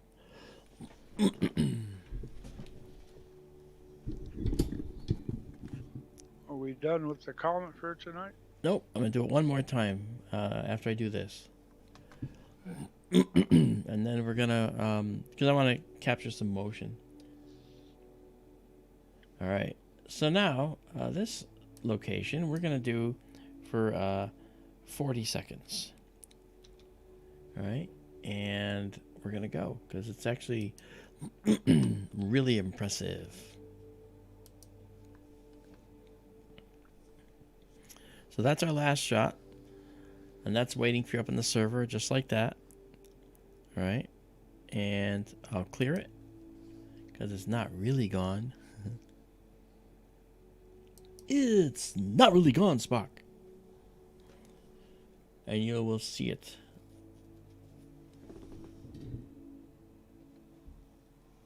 Hello, Morton. Morton Buijo, how are you? Fireflame 360, how you doing? Lewis, good to see you. Polybora, how are you? And there it is. Look at that. This is the Horsehead Nebula, and it is a dark nebula known as, well, E. Barnard cataloged a lot of these dark nebula. This is a dark nebula right there, and he called it Barnard 33. And so what we'll do is we will do a color correction and do this correction here. All right, so now it's a little processing. Our curves are aligned, and we can actually see some of the details in here. Absolutely incredible location. These halos, again, artifact of the system. Okay. The Horsehead is an interesting area because as a dark nebula, it sits proud on top of the Orion molecular cloud complex that's all throughout this area. And it's kind of, this is like a wall. And it's probably not a wall, it's probably a long curving area of hydrogen gas and dark dust. And this star here is causing the hydrogen in here to glow because it's ionizing it, right? And this star, along with some stars inside this nebula, are causing it to glow as well. Alnitak is an O-type star, among the hottest there is, okay? And that star will end its life as a supernova, and eventually we will see it. Not in maybe our lifetimes, but eventually we will.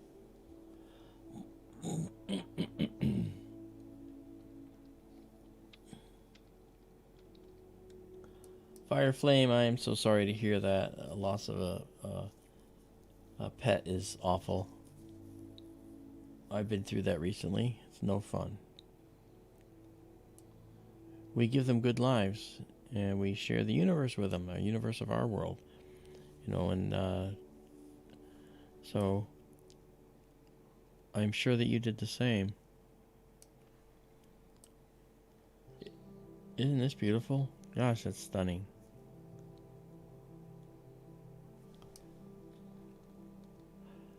Wow.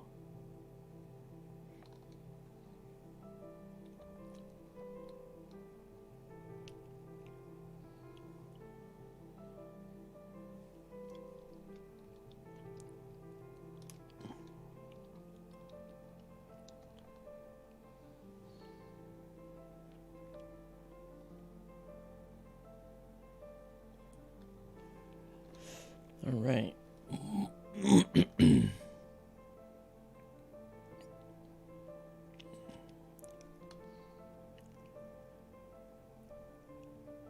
very, very hot region. A lot of high temperature material out here. So it's in this cold, dark cloud where life may percolate yet again when a star forms, and then that star would become or would make a set of planets around it because of the nebulae that might surround it. You might have an accretion disk of material that becomes planets, or not. But it's really impressive. But that could happen here. The other thing too that's happening in Orion is something strange that we've discovered, and that is there are planets out here that have formed, and they're all alone running through space. In other words, they're called rogue planets.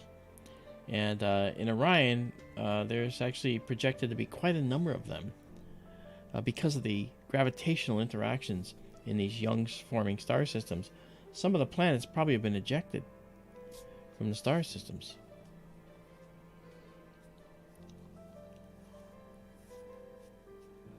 Okay. All right, we'll save this here and save it exactly as seen. All right.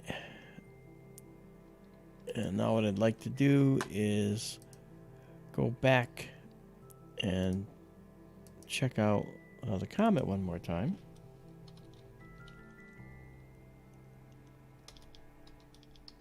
And that way we can have enjoyed the comet for one more time tonight. And of course, on clear nights coming up, we'll be doing this again. And we'll look at other things. As the moon gets to full and starts passing full, we'll actually have a good time because it'll be very dark, and we'll see things that make what we saw tonight. They're like this. You think that's good? Haha. Just wait. Just wait. It's just amazing. Okay. Say what?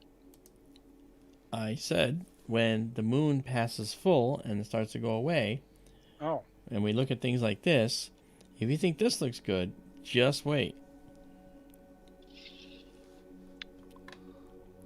Okay.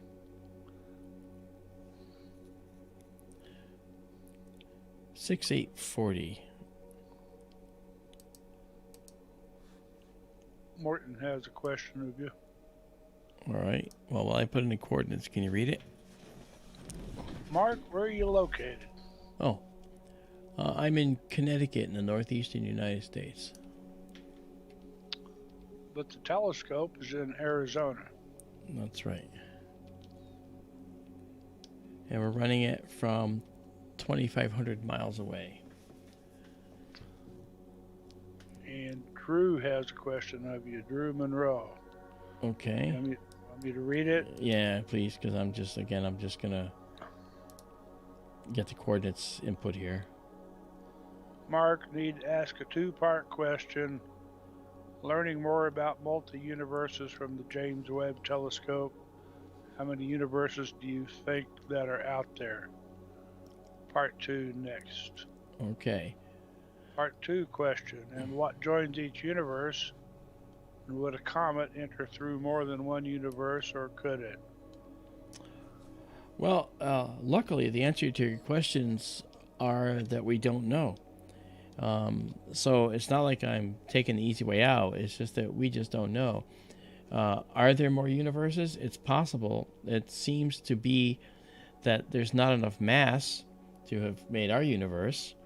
And cosmologists have trouble with that. Okay. But it's possible that we might be in a situation where there could very well be other universes out there. And honestly, I don't know. I don't know what to say about that. I don't think that we would be able to detect them with our current set of technologies, to be honest. I just don't. That's one of those questions that, you know, if it's not in our universe, by definition, we cannot know. At this point, that's true. at this point, at least. Yep. All right, we're heading back to the Comet. I brought up the latest coordinates for it, which have changed radically from when I looked at it earlier. So it should just be a fuzzy spot that we'll see here soon. There it is. Firefly, Fireflame. I am the other guy speaking. My name is Daryl. I've conversed with you in the chat over there. I often appear on the show with Marc. Yeah, it's Daryl Mason. I'm Marc Dantonio. I'm the creator of SkyTour Live, and Daryl is one of the people that supports it and makes it the experience that it is for everybody.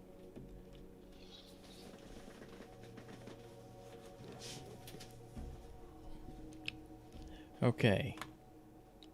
There we go. So let's now check out what we got. Let's do a 35-second shot. And we'll stack it.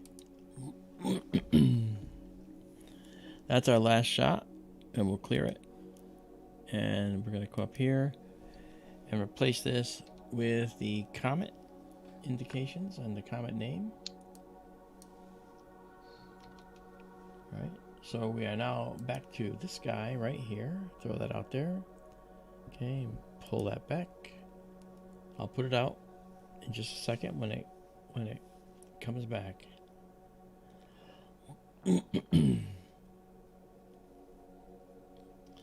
AR Random Llama says, I can't see it from Orange County. Yeah, Orange County, unfortunately, is so heavily light polluted that I don't know that you can see it there. I don't know. I'll tell you this, though. I was pleasantly surprised to discover when I looked at the Mount Palomar location where the Hale telescope is, and I discovered that even though it's in the middle of the city limits, you know, in that area, Palomar Mountain, it's actually in a zone where it's actually got some dark sky. I actually think you might actually be able to see Milky Way on Palomar Mountain, which is kind of interesting because it's in a dark zone as far as the light pollution goes. But all around it, the horizon is going to have all kinds of light domes, so it's only overhead where that would look good. Look at that. Look at this tail. Shoom, this tail's zipping right through here. Let's try to bring that tail out some more.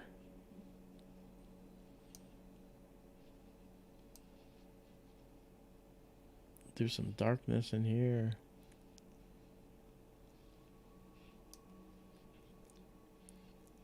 Wow.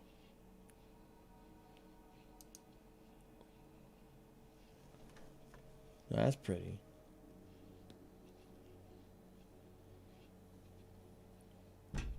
Lewis says he went to 6th grade camp at Palomar Mountain. That's right, there's camps up there. I heard that.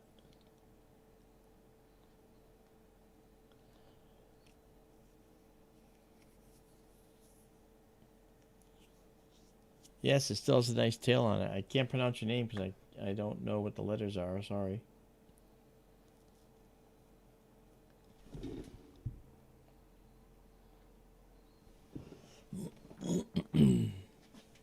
That might be just me. Looks almost like Norse runes to me. I know, right? But it's probably... It looks like he's trying to spell a regular name with that. You know, with like runes, but I can't tell. Rusty. All right. Yeah, I see it now. Yeah. Okay. Thanks, Rusty. Okay, we'll save this. We have our Comet saved up there, and it's going to be out there again. Save exactly as seen. Very nice. And we'll clear it now. That was 5 stacked. Now we're going to do just a photo of 1. Something one says, when will it pass Canada? Actually, it's not like it's over any one place. It's actually over the whole Earth. So right now it's heading south, and it's going to be heading into the region around where Mars is, and Capella first, and then Mars, and then the Hyades, the cluster with Aldebaran in it. And that's going to be very interesting. We'll be able to capture that. We're going to see. I don't know how close it's going to get to Mars, but this is a 2-degree field, 2 degree by 1.5. So is it going to be within a couple degrees of Mars?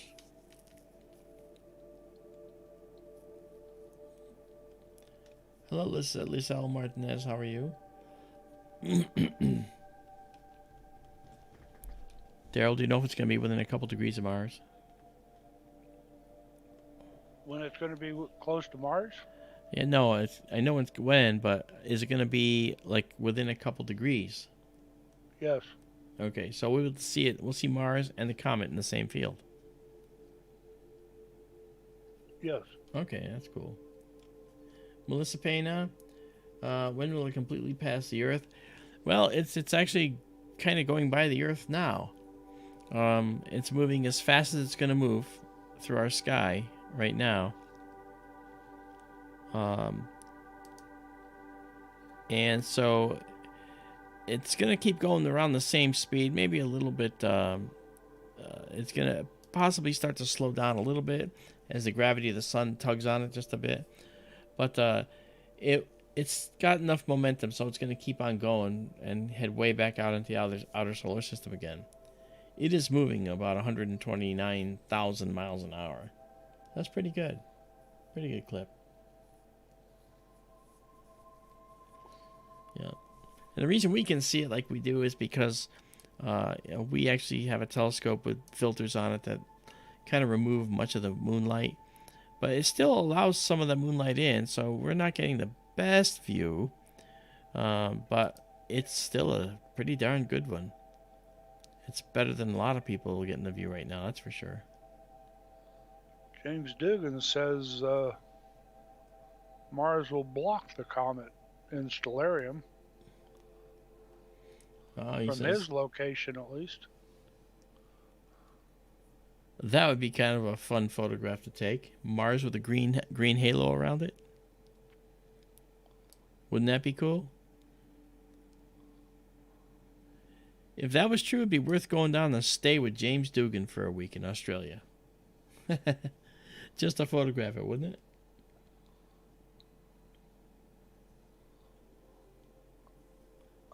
Melissa, in a telescope, yes.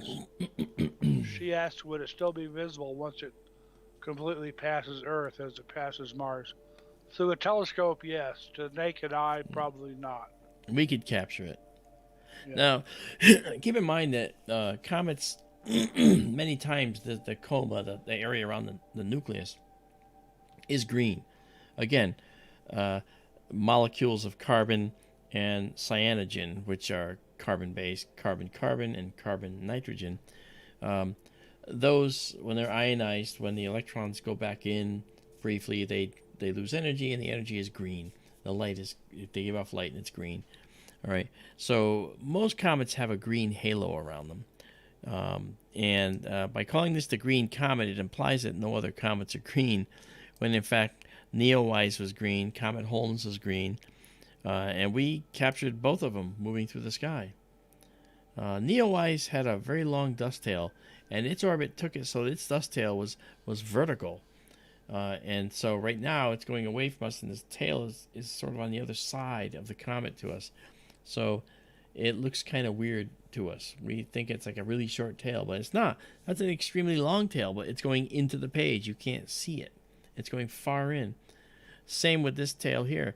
This tail here is actually closest to us at the head of the comet, and this is actually going further away in space on a long, steep angle away. But you can't tell because it looks projected on the flat sky.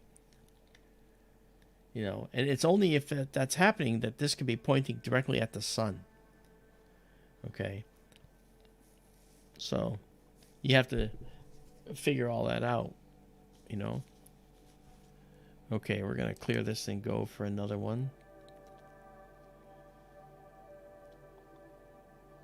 Izabela going? Isabella's leaving, or is that Because it's daytime for Izabela, isn't it? She was talking earlier about leaving soon. Oh, okay. She probably has to go to work, do some work. She said it was 8:30 in the morning there. Yeah. She has things to do. She has a day. Yeah. We have a night. Okay, let's save this just like this. So we can do that motion if we want to.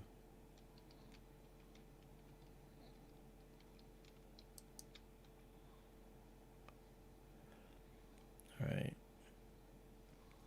There we go. Then we'll let it come in with a few frames and get all pretty, and then we'll save it again. That's kind of fun.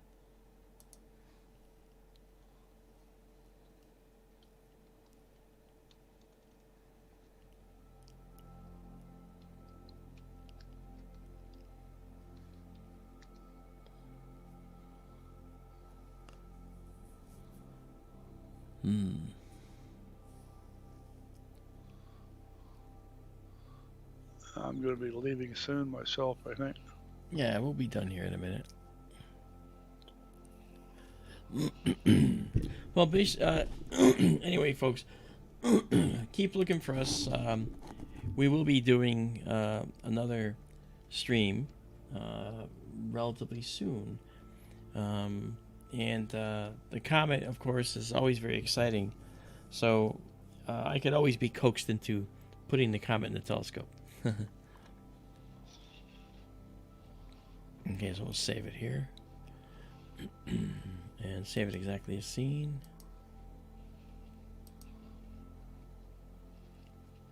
There we are. Okay.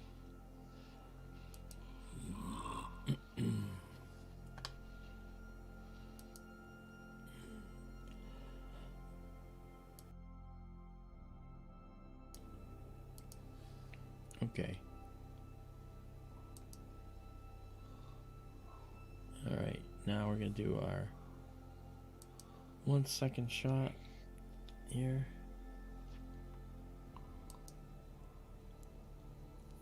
Alrighty. Oof. Well, that was a nice session. How long we go? This was 4 hours and 6 minutes. Hey, it was mostly all Comet. So we did do some little side things so you can see what else we do. And it just gets better from there. But anyway, we are going to shut down for tonight. I hope you guys had a great time. I know I did. We had a good time. And we start and stop with the same music. This is the end title and the opening credits. So, I hope you guys had a good time. And we look forward to seeing you again. Thank you so much for coming. And to all our new subscribers, welcome. You've entered a whole new world. Thank you, guys. Have a good evening. Good night, everybody.